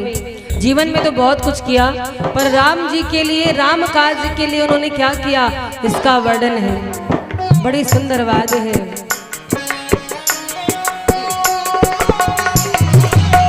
सुंदर कांड में हनुमान लीला। सुंदर कांड में हनुमान लीला। सुंदर कांड में लंका दहन है। सुंदर कांड में लंका दहन है। सीता की खोज करी है रामायण जी में। सीता की खोज करी है रामायण जी में। सब रस रंग भरे हैं रामायण जी में। सब रस रंग भरे रामायण जी में। बोलो राघवेंद्र सरकार की। जय हो।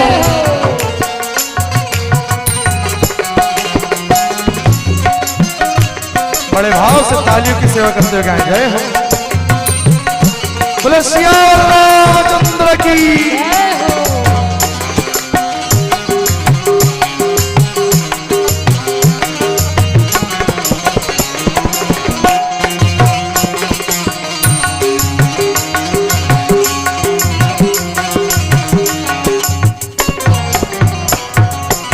और महाराज सुंदर कांड के बाद लंका कांड। लंका कांड में क्या हुआ? सत्य की जीत हुई है। लंका कांड में रावण मरण हुआ है। रावण मरण मतलब बुराई पर अच्छाई की जीत हुई है, विजय हुई है। और महाराज लंका कांड में सत्य की जीत है। लंका कांड में सत्य की जीत है। लंका कांड में रावण मरण है। रावण मरण है। विभीषण राजा बने हैं रामायण जी में। विभीषण राजा बने रामायण जी में। सब रस रंग भरे हैं रामायण जी में। सब रस रंग भरे रामायण जी में। और सबसे आखिरी कांड 7वां कांड है उत्तर कांड। उत्तर कांड में क्या हुआ है? जिसकी अवधवासियों को, देवताओं को, सबको प्रतीक्षा थी, जिस दिन की जो काम 14 वर्ष पहले नहीं हो पाया, 14 वर्ष बाद हुआ, वो काम उत्तरकांड में हुआ है। क्या? हमारे राघवेंद्र सरकार अयोध्या के सिंहासन पर बैठे, तो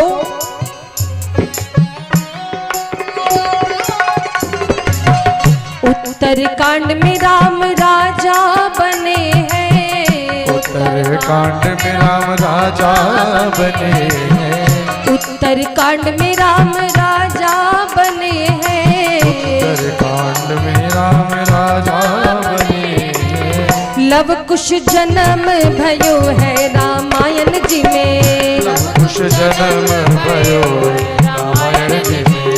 सब रस रंग भरे हैं रामायण जी में। सब रस रंग भरे रामायण जी में। सब रस रंग भरे हैं रामायण जी में। सब रस रंग भरे रामायण जी में। सब रस रंग भरे हैं रामायण जी में। सब रस रंग भरे रामायण जी में। सब रस रंग भरे हैं रामायण जी में। सब रस रंग भरे रामायण जी में। सब रस रंग भरे हैं रामायण जी में। सब रस रंग भरे रामायण जी में। सब रस रंग भरे हैं रामायण जी में। सब रस रंग भरे रामायण जी में। सब रस रंग भरे हैं रामायण जी में। तो ये जो राम जी की कथा है, हर तरह का आनंद है, कहीं संयोग कहीं वियोग। तो महाराज राम जी की जो कथा है वो कल्याण करने वाली है।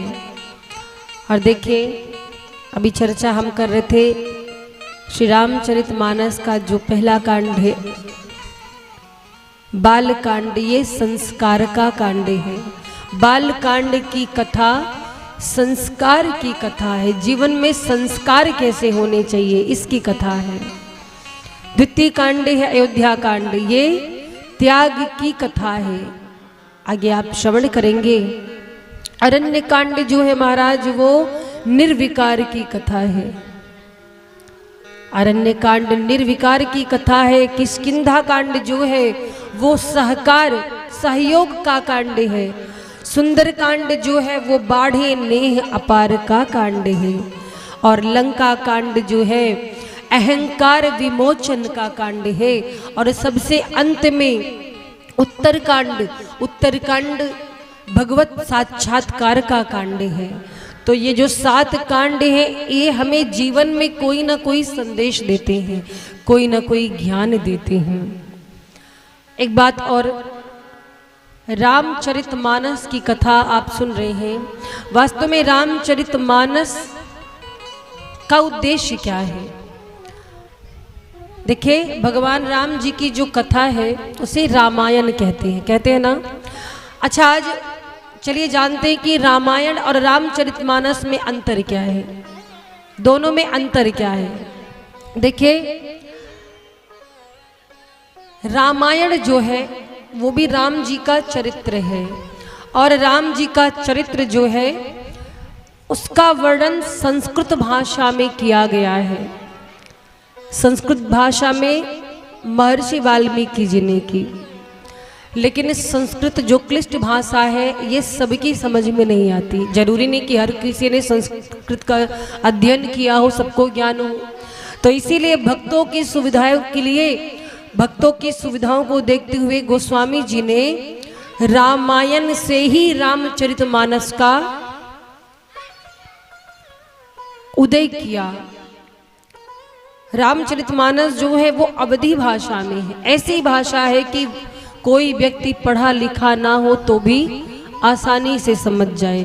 और देखो महाराज, रामचरितमानस की अद्भुत विशेषता है, कोई व्यक्ति पढ़ा लिखा हो या ना हो, कम से कम अपने घर में रामचरितमानस की कुछ ना कुछ चौपाइयाँ लोग व्यवहारिक बोलचाल भाषा में बोलते रहते हैं।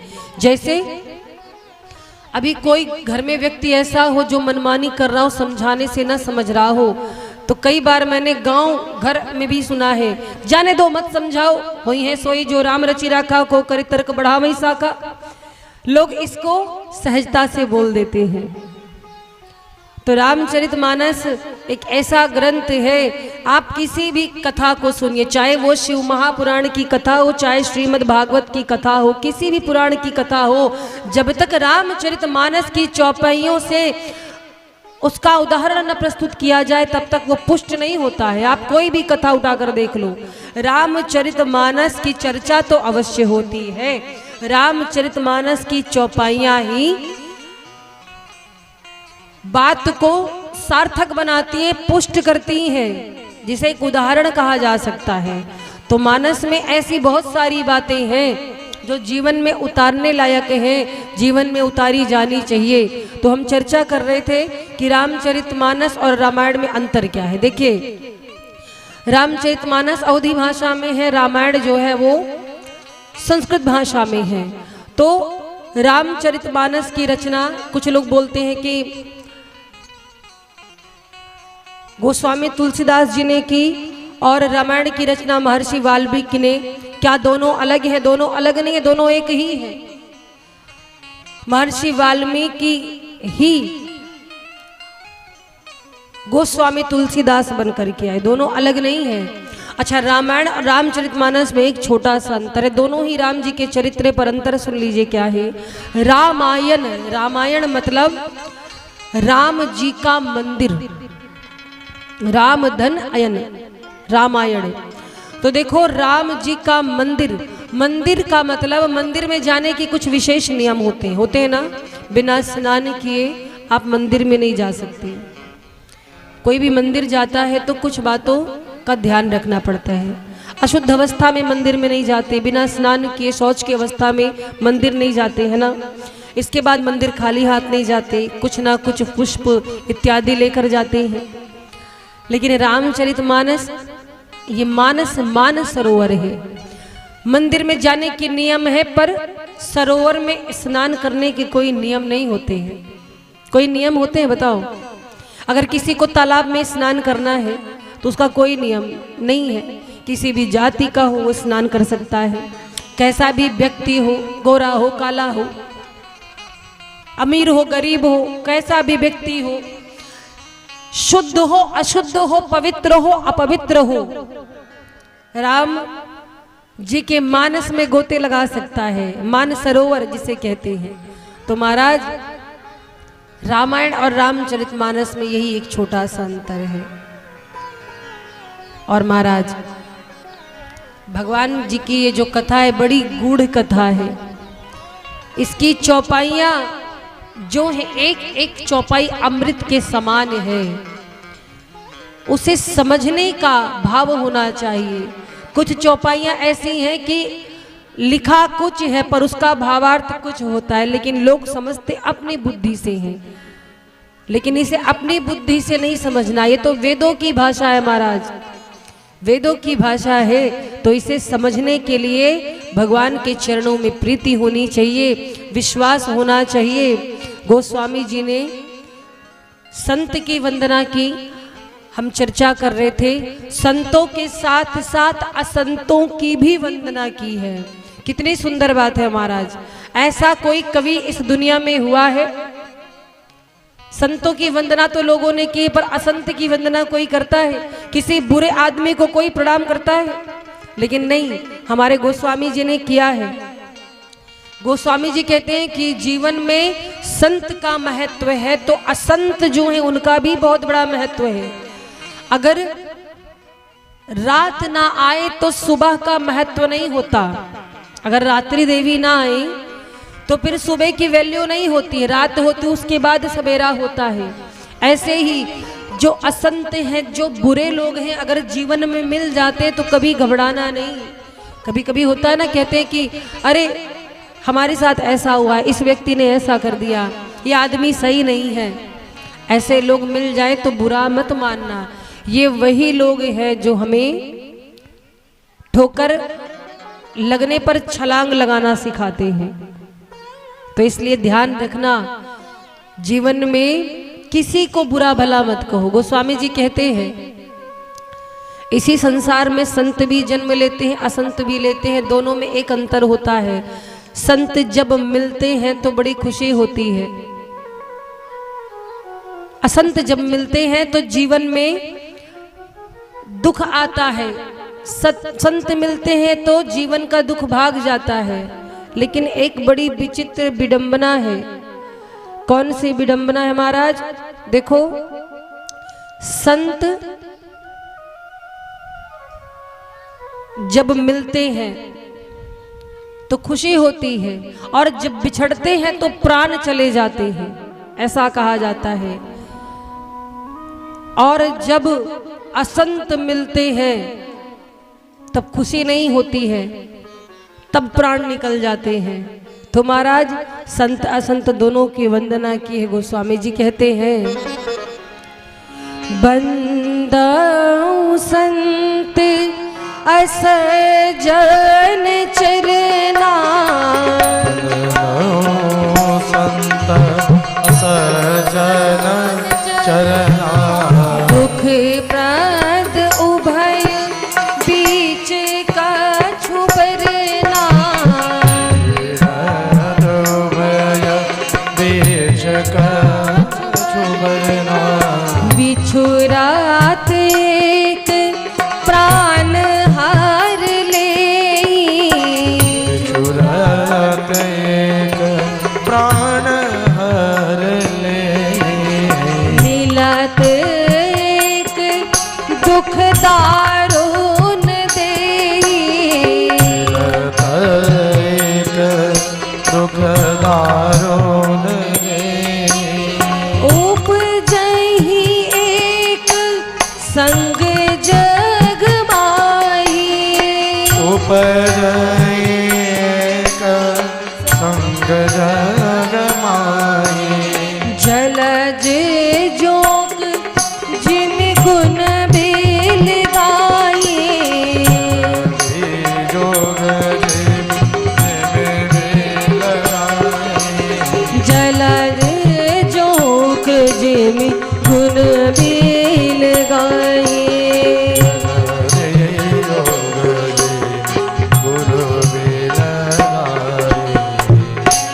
बड़ी सुंदर बात कही है संत और असंत। गोस्वामी जी कहते हैं मैं संत असंत दोनों के चरणों की वंदना करता हूँ। दोनों ही दुख देते हैं। अच्छा, आप कहोगे दोनों ही दुख देते हैं, कैसे? एक जब मिलते हैं तब दुख देते हैं, और एक जब बिछड़ते हैं तब दुख देते हैं। तो इसीलिए महाराज, जैसे कमल का पुष्प होता है ना, वही पानी में होता है। कमल के पुष्प के स्पर्श से कितना आनंद मिलता है, और उसी जल में जोंक होता है। जोंक का स्पर्श हो जाए तो जोंक क्या करता है? जोंक जानते हो आप लोग? इधर क्या बोलते हैं नहीं पता। जोंक एक जीव होता है, जलचर जीव, जो अगर किसी के शरीर को पकड़ ले तो उसके रक्त को कम करने लगता है, रक्त को खींचने लगता है अपने अंदर। दोनों ही सृष्टि की रचना है। कमल और जोंक दोनों ही जल में रहते हैं, लेकिन एक हमें सुख देता है और एक हमें दुख। ऐसे ही संत और असंत हैं।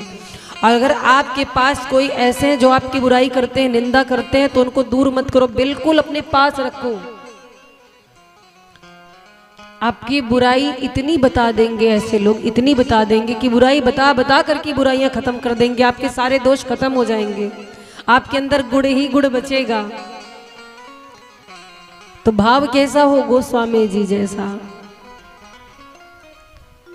निंदक नियरे राखी, आंगन कुटी छवाए।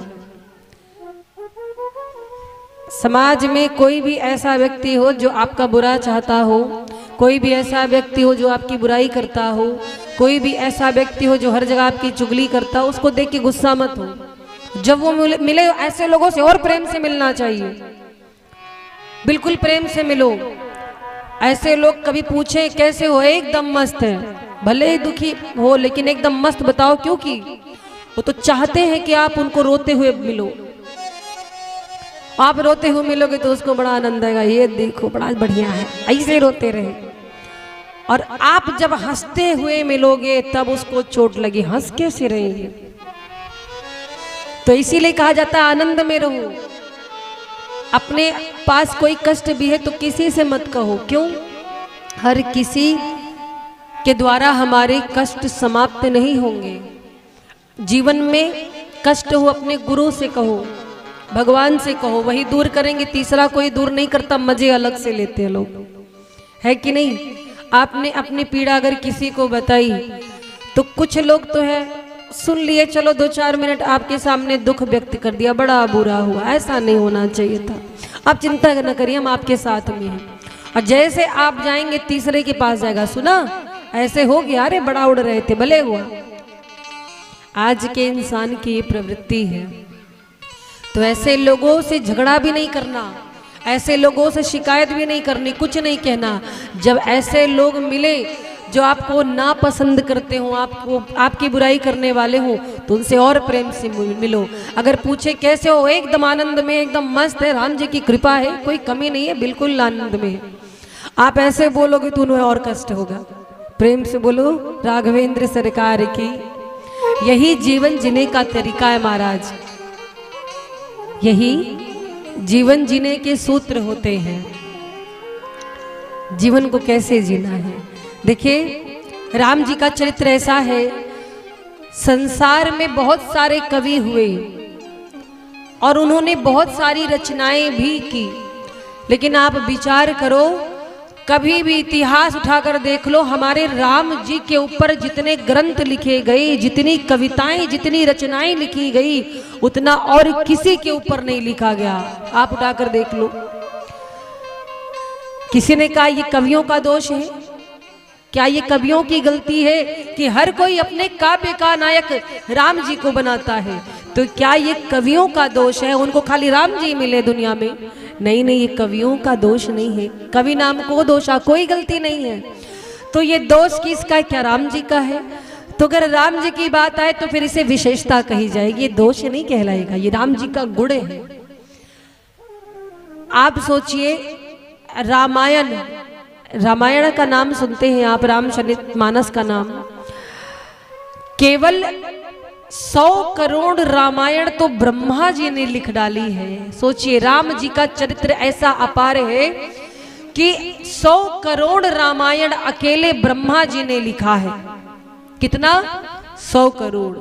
यहां एक लाइन लिखी है तो समझ में नहीं आता क्या लिखे, लेकिन राम जी का ऐसा चरित्र है, कहते जाइए पूरा जीवन कम पड़ जाएगा, पर हम लोग बोल नहीं पाएंगे।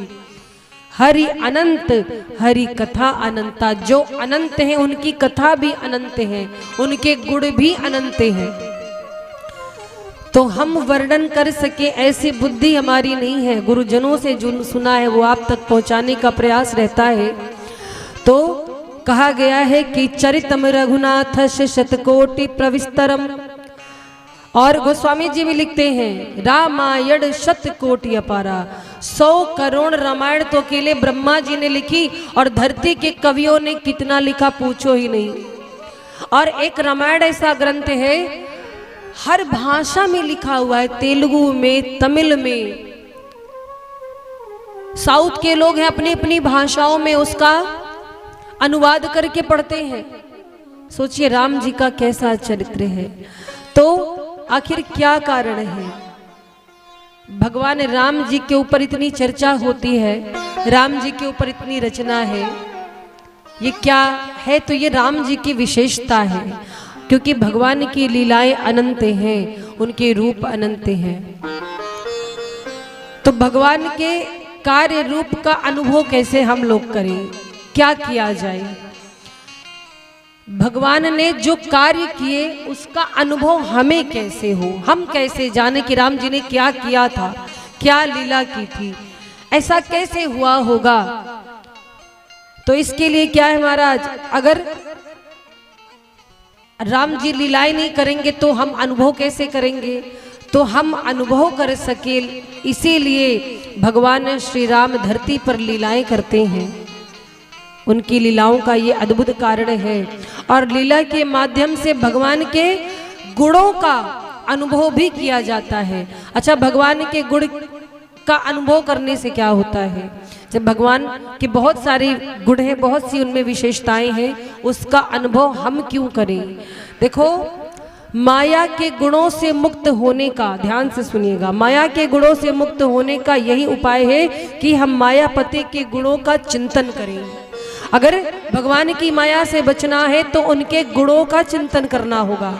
और इसीलिए महाराज कथा के माध्यम से भगवान के दिव्य गुणों का चिंतन किया जाता है, दिव्य गुणों पर प्रकाश डाला जाता है। कथा तो सबको पता है, बहुत सारे भक्त घर में रामचरितमानस का पाठ करते होंगे, अखंड रामायण का पाठ होता रहता है, चौपाई बहुत लोगों को कंठस्थ होती है। बहुत लोग तो ऐसे कहिए कितनी सारी चौपाइयाँ बिन पोथी दे के सुना दें। तो याद होना अलग बात है, समझना अलग बात है, अनुभव करना अलग बात है। हम भगवान की कथा से भगवान के गुणों का, उनकी लीलाओं का अनुभव करते हैं। तो महाराज बात यहां आती है, भगवान के गुण कितने हैं, भगवान के दिव्य गुण कौन कौन से हैं? सौशील्य, वात्सल्य, मार्दव, आर्जव, सौहार्द, साम्य, कारुण्य, माधुर्य, गंभीर्य, चातुर्य, स्थैर्य, धैर्य, शौर्य, पराक्रम, ये राम जी के गुण हैं। सत्य काम, सत्य संकल्प, कृतित्व, कृतज्ञता, ये भगवान के गुण हैं। और इन्हीं गुणों पर भगवान के कथा में इन गुणों पर प्रसंगवश प्रकाश डाला जाता है, जिसका आप चिंतन करते हैं और चिंतन करने से जीव माया से मुक्त होता है, भगवान के चरणों से आबद्ध होता है। यही कथा की महिमा है। सबको पता है कि राम जी ने जन्म कहाँ लिया, बहुत सारे भक्तों ने सुना होगा।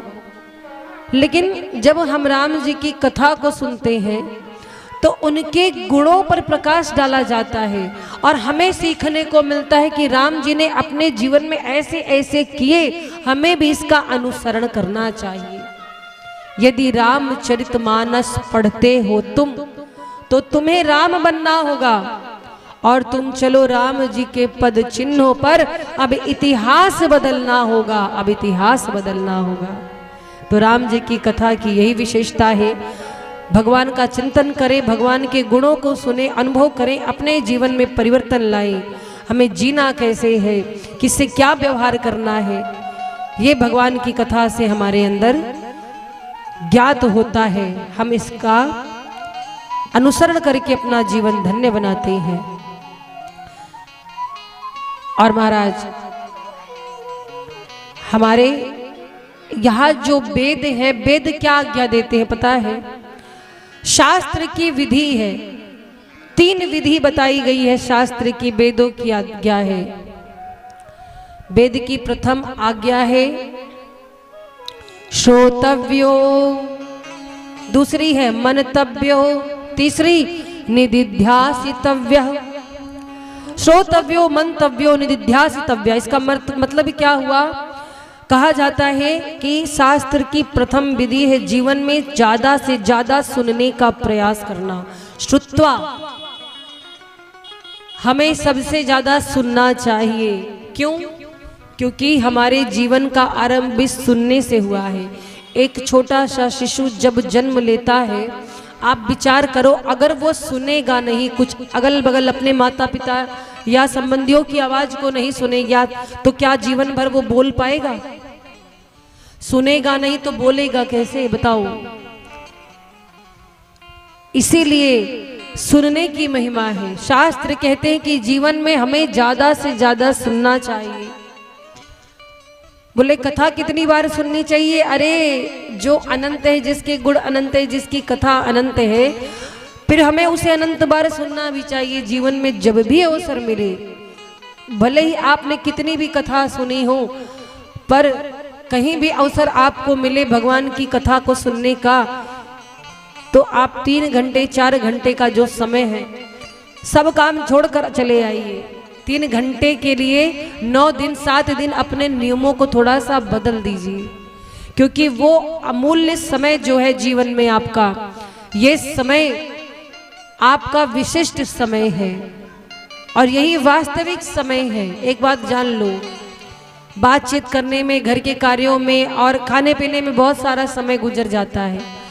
अच्छा, कोई व्यक्ति ऐसा है यहाँ पर जो 3 घंटे बैठकर माला करता है? कोई है? बताओ, आप लोग बताइए, 3 घंटे माला कर पाते हैं? ऐसा नहीं कि मन नहीं करता है, मन करता होगा, पर 3 घंटे कोई भी घर में बैठ के पूजा नहीं करता होगा, ये पक्की बात है, 100% हम कह सकते हैं। क्यों? गृहस्थ हैं, जिम्मेदारियां हैं, सुबह आंख खुली तभी से काम स्टार्ट, बच्चों को स्कूल जाना है, टिफिन बनाना पड़ता है आप लोग को, है? उनका लंच बनाया, उनको दिया, फिर घर में साफ सफाई, उसके बाद स्नान, ध्यान, भोजन व्यवस्था, तो सारे काम तो विस्तार से होते हैं, साफ सफाई, बर्तन, झाड़ू, पोछा, भोजन, लेकिन एक काम इतने स्पीड से होता है माताओं का, पूछो नहीं। बोलो कौन सा? 2 अगरबत्ती ले लिया, जय जगदीश हरि। एक पूजा इतनी स्पीड से होती, पूछो नहीं। और देखो पूजा का ढंग में बताऊं, मैंने कई भक्तों को देखा है पूजा कर रहे हैं, हनुमान चालीसा सामने रख दिया, श्री गुरु चरण सरोज रज, तब तक फोन की घंटी बजी, मोबाइल बगल में रखा, उठा लिया, हेलो हनुमान जी होल्ड पे रहो, अभी फोन आया जरूरी बिजनेस का। लोग हनुमान जी को भी होल्ड पे कर देते हैं, ऐसे ऐसे भक्त। 3 घंटे तो कोई पूजा नहीं कर पाता है, मुझे पता है, चाह करके भी नहीं, लेकिन 3 घंटे का आपको समय मिला है, इस 3 घंटे आप जी भर के राम का नाम ले सकते हैं, है कि नहीं? आनंद की बात। अब ये 3 घंटे आपको मिले हैं, चाहे तो बगल में बढ़िया घूंघट निकाल के बात कर लो, बतिया लो खूब, कुछ माताएं तो बतियाती हैं, क्यों? ऐसे तो निकलने को मिलता नहीं घर से, इतना काम रहता है, घर में जिम्मेदारियां है, और बढ़िया कथा में तो आनंद आता है। 9 दिन तक तो फिर मिलेंगे ना, बढ़िया फिर बातचीत करेंगे, और बहन जी ठीक होगा, कैसी हो, भोजन बना के आई हो कि जाके बनाओगी? दूसरे बोलेंगे नहीं सब्जी अमनिया करके आ, जाके चौंक देंगे, है ना? नहीं, 3 घंटे बिल्कुल बात नहीं करो, क्योंकि घर में तो समय मिलता नहीं है, इसलिए 3 घंटे के लिए आप भगवान के हैं, हम राम जी के राम जी हमारे हैं। ये 3 घंटे यही एक मंत्र याद कर लो, हम राम जी के राम जी हमारे हैं। उसके बाद फिर जितना बतियाने का रास्ता में मन करेगा बतियाते हुए घर तक जाना, खूब बात करना, खूब हाल चाल ले लेना, लेकिन 3 घंटे केवल भगवान का भजन, भगवान का सुमिरन, क्योंकि यही आपके जीवन का गोल्डन टाइम है, सुंदर अवसर, सुनहरा अवसर, यही आपको अंत में काम देने वाला है। आपने अभी चर्चा सुनी थी ना कि एक क्षण का सत्संग जीवन की व्याधियों को नष्ट कर दिया। कैसे एक महापापी व्यक्ति भी भगवान के धाम चला गया, थोड़ी देर का सत्संग। तो आप यदि अपने पूरे मनोयोग से, भाव से भगवान का भजन करेंगे, कथा में बैठेंगे, कथा को श्रवण करेंगे, तो आपके जीवन में आनंद बना रहेगा, यहाँ भी आनंद रहेगा, वहाँ भी आनंद रहेगा। तो महाराज इस बात का ध्यान रखें। और आज कथा थोड़ा विलंब से शुरू भी हुई थी, तो कथा अब धीरे धीरे विश्राम की ओर। एक सूचना आप सभी के लिए, आज कथा थोड़ा लेट शुरू हुई क्योंकि पहला दिन था, कलश यात्रा भी थी, धूप ऐसी हो रही है, हमारी माताएं बहनें सब कलश लेकर के गई थी, पद यात्रा की है, इतनी गर्मी में भी चिलचिलाती धूप में कलश देवता को शीश पर धारण किया। व्यासपीठ से ये निवेदन है, भगवान सुख समृद्धि प्रदान करे जिन्होंने कलश उठाया और इस कड़ी धूप में भी कलश यात्रा की। उन बहनों के लिए, माताओं के लिए एक बार जोरदार तालियां मैं चाहती हूँ, आप लोग बजा दीजिए। और साथ में उन बाल गोपाल के लिए भी जो भाव से पैदल पैदल बगल अगल चल रहे थे, और भी कुछ भक्त थे जो साथ में गए हुए थे, तो बड़ा आनंद आया देख करके। यही तो भाव है आप सभी का। अच्छा, कहीं कहीं देखो छोटे बच्चे हैं, अभी उनसे कह दो ये सामान जाओ दुकान से ले आओ, नहीं जाएंगे। और देखो आज कलश यात्रा में पैदल पैदल जा रहे थे। ये क्या है? ये किसकी महिमा है? ये राम जी की महिमा है, उनके नाम की महिमा है, उनका प्रभाव है कहते ना, जहां पर भगवान की कथा होती वो भूमि शुद्ध हो जाती, पवित्र हो जाती है, वो भूमि तीर्थ हो जाती है महाराज। इसीलिए समय समय पर भगवान की कथा को सुनते रहे, जब अवसर मिले।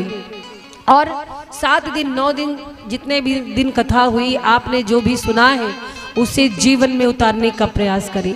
तो हम चर्चा कर रहे थे कि शास्त्र की प्रथम विधि है श्रोतव्यो, सुनना, सुनने का प्रयास करें। और दूसरा मंतव्यो, उसको मानना, खाली सुनना नहीं है, सुन लिया और इस कान से सुनकर दूसरे कान से निकाल दिया, ये नहीं करना। सुनना है, सुनने के बाद उसे मानना है, स्वीकार भी करना है, उसमें किंतु परंतु लेकिन नहीं लगाना चाहिए। जो सुना स्वीकार करो, मनन करो। फिर तीसरा है निदिध्यासितव्य, मतलब जो सुना है, चिंतन किया, मनन किया, स्वीकार किया, उसे अपने जीवन में उतारने का प्रयास करो, प्रैक्टिकल करो। यही 3 चीज आपको करना है। जो सुना है उसे स्वीकार करना और उसे अपने जीवन में उतारना। जीवन के सारे क्लेश समाप्त हो जाएंगे, कष्ट समाप्त हो जाएंगे। किसी ने पूछा था मुझसे कि देवी जी, जो भी कथावाचक आते हैं बोलते भजन करो, भजन करो, भगवान की कथा सुनो, क्या कथा सुनकर के हमारे दुख भाग जाएंगे? भाई मैं नहीं कहती आपके दुख भाग जाएंगे, हम झूठा आश्वासन नहीं देंगे, लेकिन एक बात की गारंटी जरूर है, दुख भागे या ना भागे ये तो नहीं कह सकते।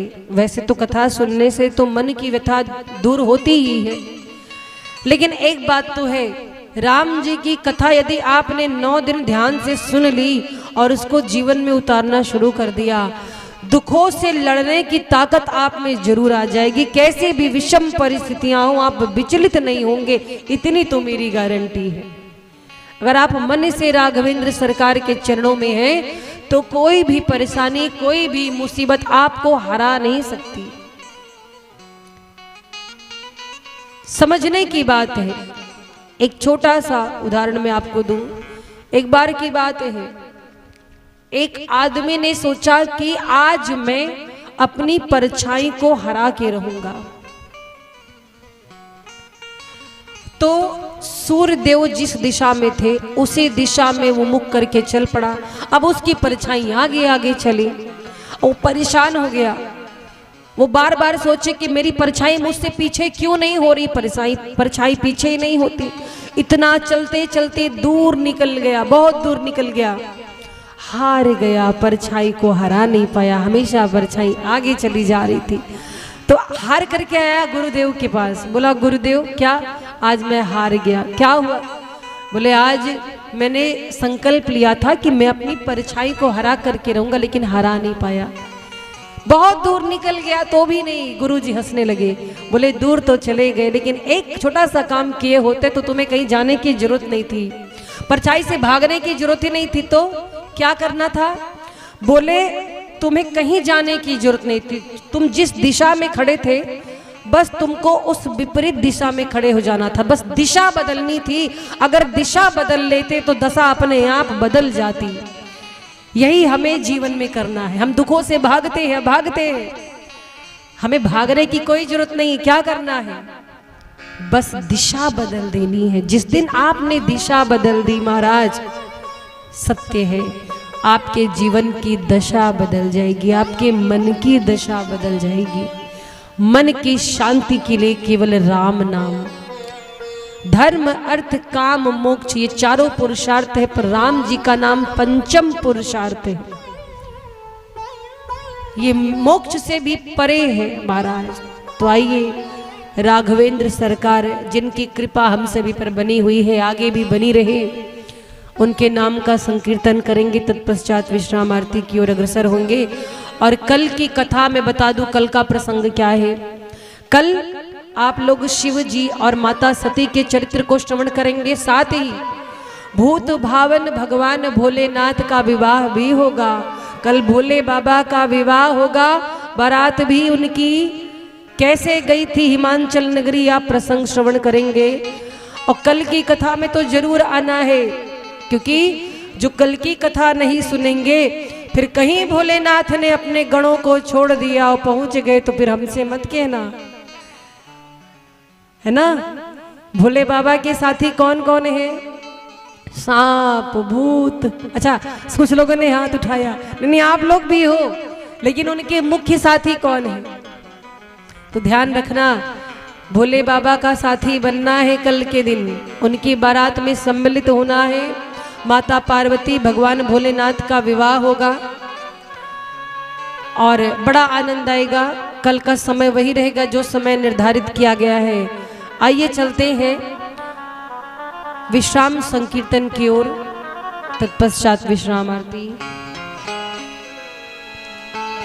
बोलिए राघवेंद्र सरकार की जय हो।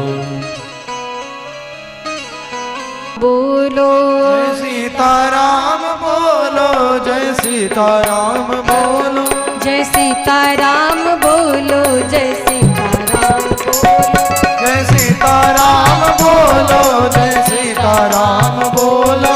हाथों को उठा करके जिसको जिसको भगवान ने हाथ दिया वो उठाएंगे और तालियों की सेवा करते हुए सीताराम बोलो, जय सीताराम बोलो, सीताराम बोलो, जय सीताराम बोलो, जय राधे श्याम बोलो, जय राधे श्याम बोलो, राधे श्याम बोलो, जय राधे श्याम बोलो, सीताराम बोलो, जय सीताराम बोलो, राम बोलो, जय सीताराम बोलो, सीताराम बोलो, जय सीताराम बोलो, राम बोलो, जय सीताराम बोलो, जय सीताराम, जय सीताराम बोलो, जय सीताराम बोलो, जय सीताराम बोलो, जय सीताराम बोलो। तालियों की सेवा करते हुए हरि बोल।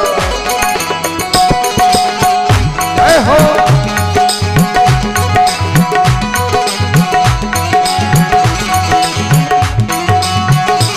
आनंद के साथ हरि बोल।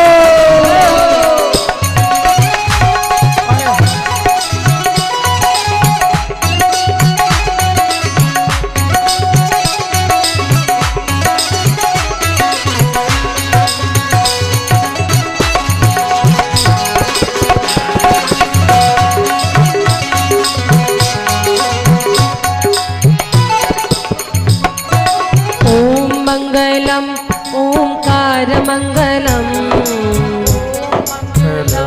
ओंकार मंगलम, ओम मंगलम ओंकार मंगलम, ओम मंगलम, ओंकार मंगलम, शिव मंगलम शिव नाम मंगलम, शिव मंगलम, शिव नाम मंगलम, ओ शिव मंगलम शिव नाम मंगलम, शिव मंगलम, शिव नाम मंगलम, शिव नाम मंगलम, ओम मंगलम ओंकार मंगलम,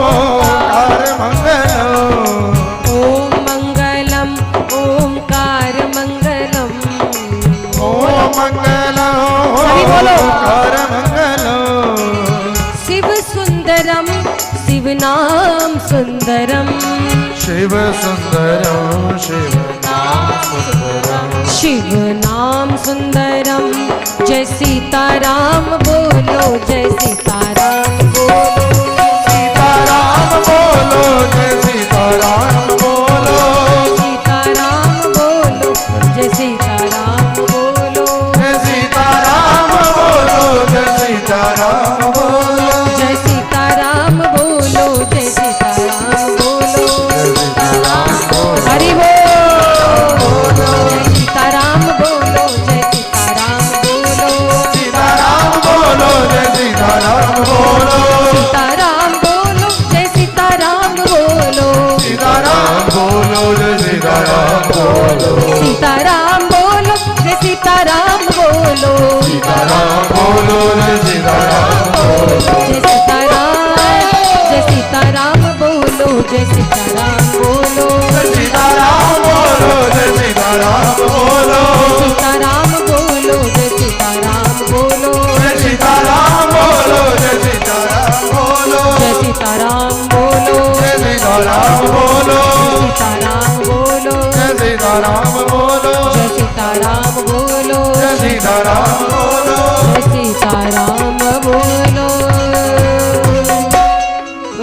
राघवेंद्र सरकार की जय हो।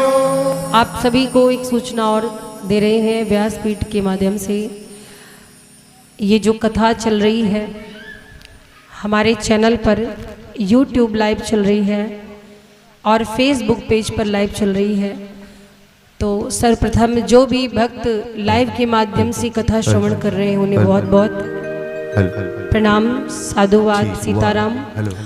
बाकी जो भक्त यहाँ बैठे हैं अभी तो आप प्रांगण में कथा श्रवण कर रहे हैं, जब हम चले जाएंगे कभी आपको मन करे कि हम देखें यहाँ की कथा कैसी हुई थी, किसी को दिखाना हो तो कैसे दिखाओगी। तो आप सभी से निवेदन है जिनके भी पास बड़ी मोबाइल है, जो भी बड़ी मोबाइल चलाते हैं, अगर घर पे कल रख कर के आए तो कल लेके आना और चैनल को सब्सक्राइब कर लेना। कौन सा है चैनल? कथा व्यास निशु भारद्वाज के नाम से है। आप चैनल को सब्सक्राइब करिएगा, बेल आइकॉन दबाइएगा, तो जो भी आगे के नोटिफिकेशन होंगे, जहाँ कहीं भी लाइव होगी कथा, चाहे वो श्रीमद् भागवत की कथा हो, शिव महापुराण की कथा हो या फिर श्री राम कथा हो, आप घर बैठे आनंद ले लेंगे। तो कितने लोग सब्सक्राइब करेंगे चैनल को बताएं जरा। सबका मोबाइल आखिरी वाले दिन हम बुला के देखेंगे,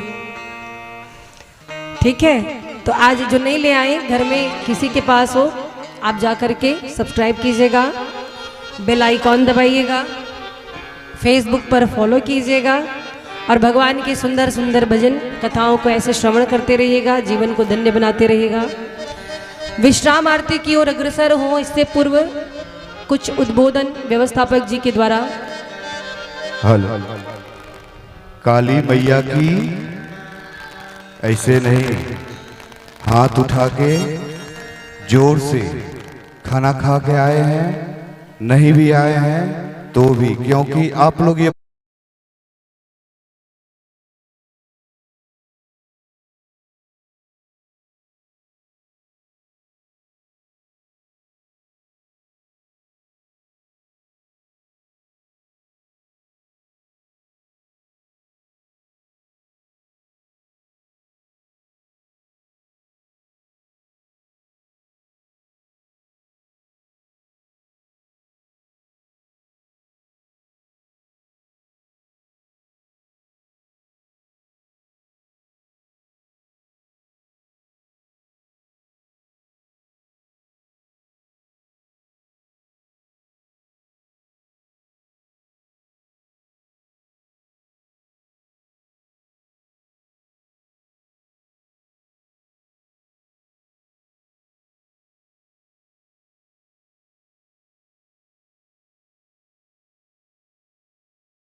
मेरा हृदय से एक बात आया, अब की बार राम कथा हो, क्योंकि हमारे हिंदुस्तान में राम कथा जय जयकार हो रहा है। हम लोग भी संकल्प लिए हैं, धर्म प्रचार करते हैं, इसीलिए धर्म का विरोध नहीं होना चाहिए। कुछ सुनने में हमको आया है लेकिन हम नाम नहीं लेंगे।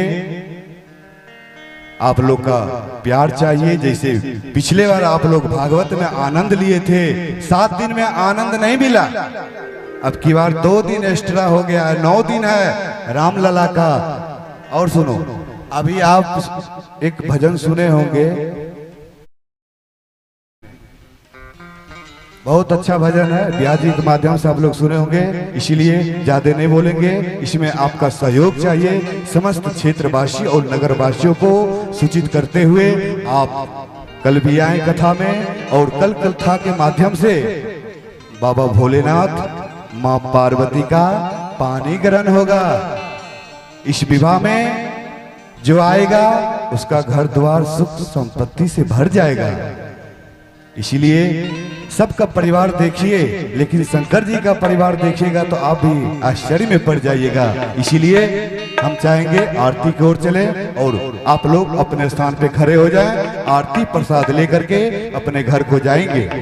कल विवाह के कार्यक्रम में आप लोग पुनः, और एक बात और है, आप लोग घर जाइएगा ना, पर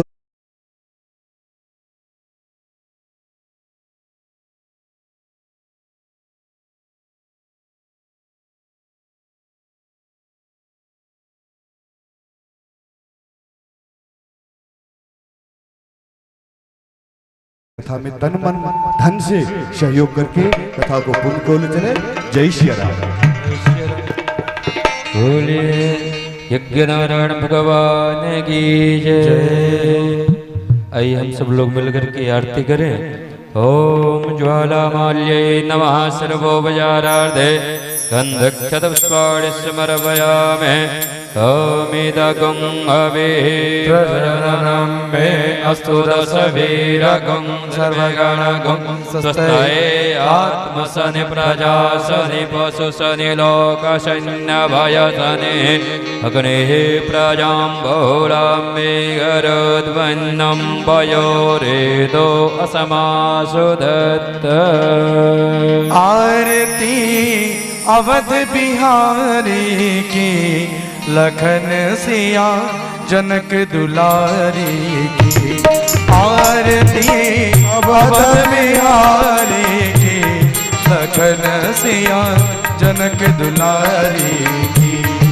शीस पर किरीट मुकुट सोहे सोहे।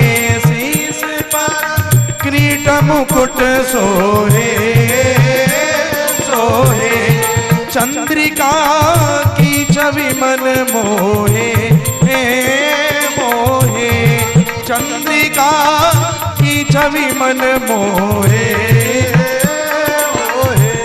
लखन सेवा बलिहारी की लखन सिया जनक दुलारी की। आरती अवध बिहारी की लखन सिया जनक दुलारी की। सभी लोग बड़े भाव से ताली की सेवा करते हुए जय हो। बोले राघवेंद्र राघव सरकार की।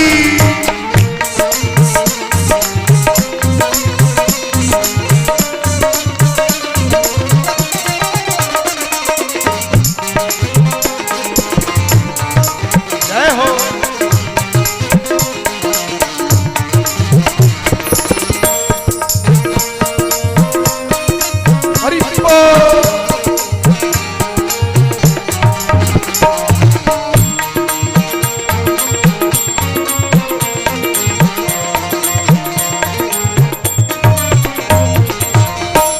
कपोलन पैल के झलके झलके। कपोलन पैल के झलके झलके। हसन पे बिजली सी चमके चमके। हसन पे बिजली सी चमके चमके। रेख कजरारे नैनन की। रेख कजरारे नैनन की लखन सिया जनक दुलारी की।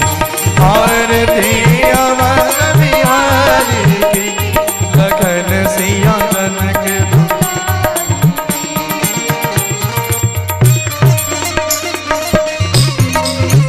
हरि बोल।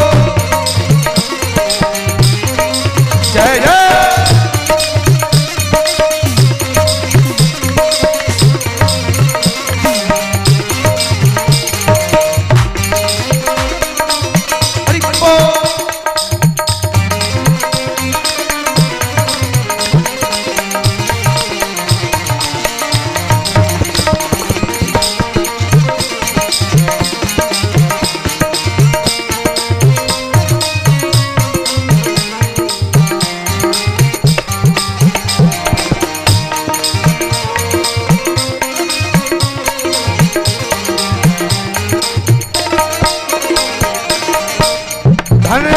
सरयो निर्मल नीरा नीरा। धन्य सरयो निर्मल नीरा नीरा। भरत रिपुदलन महावीरा वीरा। भरत रिपुदलन महावीरा वीरा। चरण सेवा धनुधारी की। चरण सेवा धनुधारी की लखन सिया जनक दुलारी की। आरती बिहारी की, लखन सिया जनक दुलारी की। हरि बोल।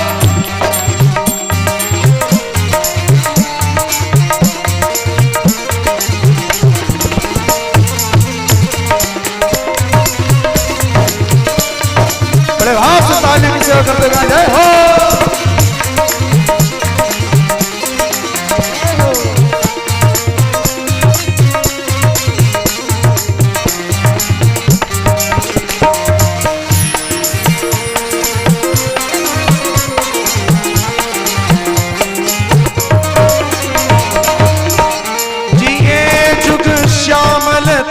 जोड़ी जोड़ी जिए जुग श्यामलता जोड़ी जोड़ी, भजो रे मन सब माया तोड़ी तोड़ी, भजो रे मन सब माया तोड़ी तोड़ी।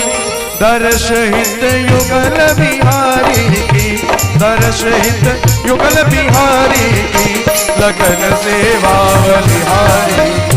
आरती अवध बिहारी की, लगन सिया जनक दुलारी। आरती अवध बिहारी की, लगन सिया जनक दुलारी। कर्पूर गौरम करुणावतारम, संसार सारम भुजगेन्द्रहारम, सदा वसन्तं हृदयारविन्दे भवं नमामि चैतं नमामि। नीलाम्बुज श्यामल कोमला सीता समारो विधवामहा, आणो महा सायक चारु चापम, नमामि राम रघुवंशनाथं। हरे राम राम राम हरे हरे, हरे कृष्णा कृष्णा कृष्णा हरे हरे, हरे राम राम राम हरे हरे, हरे कृष्णा कृष्णा कृष्णा। गट बंशी वाले गोकुल के राजा, अखियां तरस गई अब तो आजा। गट बंशी वाले गोकुल के राजा, मेरी अखियां तरस गई। कृष्णा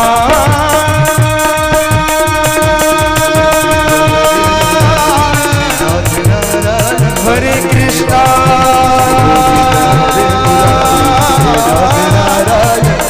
हरे हरे।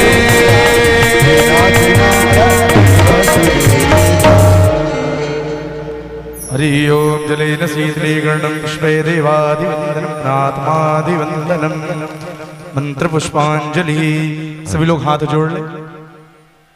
हरि ओम जग्नेन जग्नमय जंत देवास्तानि धर्माणि प्रथमान्यासन्ना देहनाकं महिमाना शचन्त्र यत्र पूर्वे साध्याः सन्ति देवाः।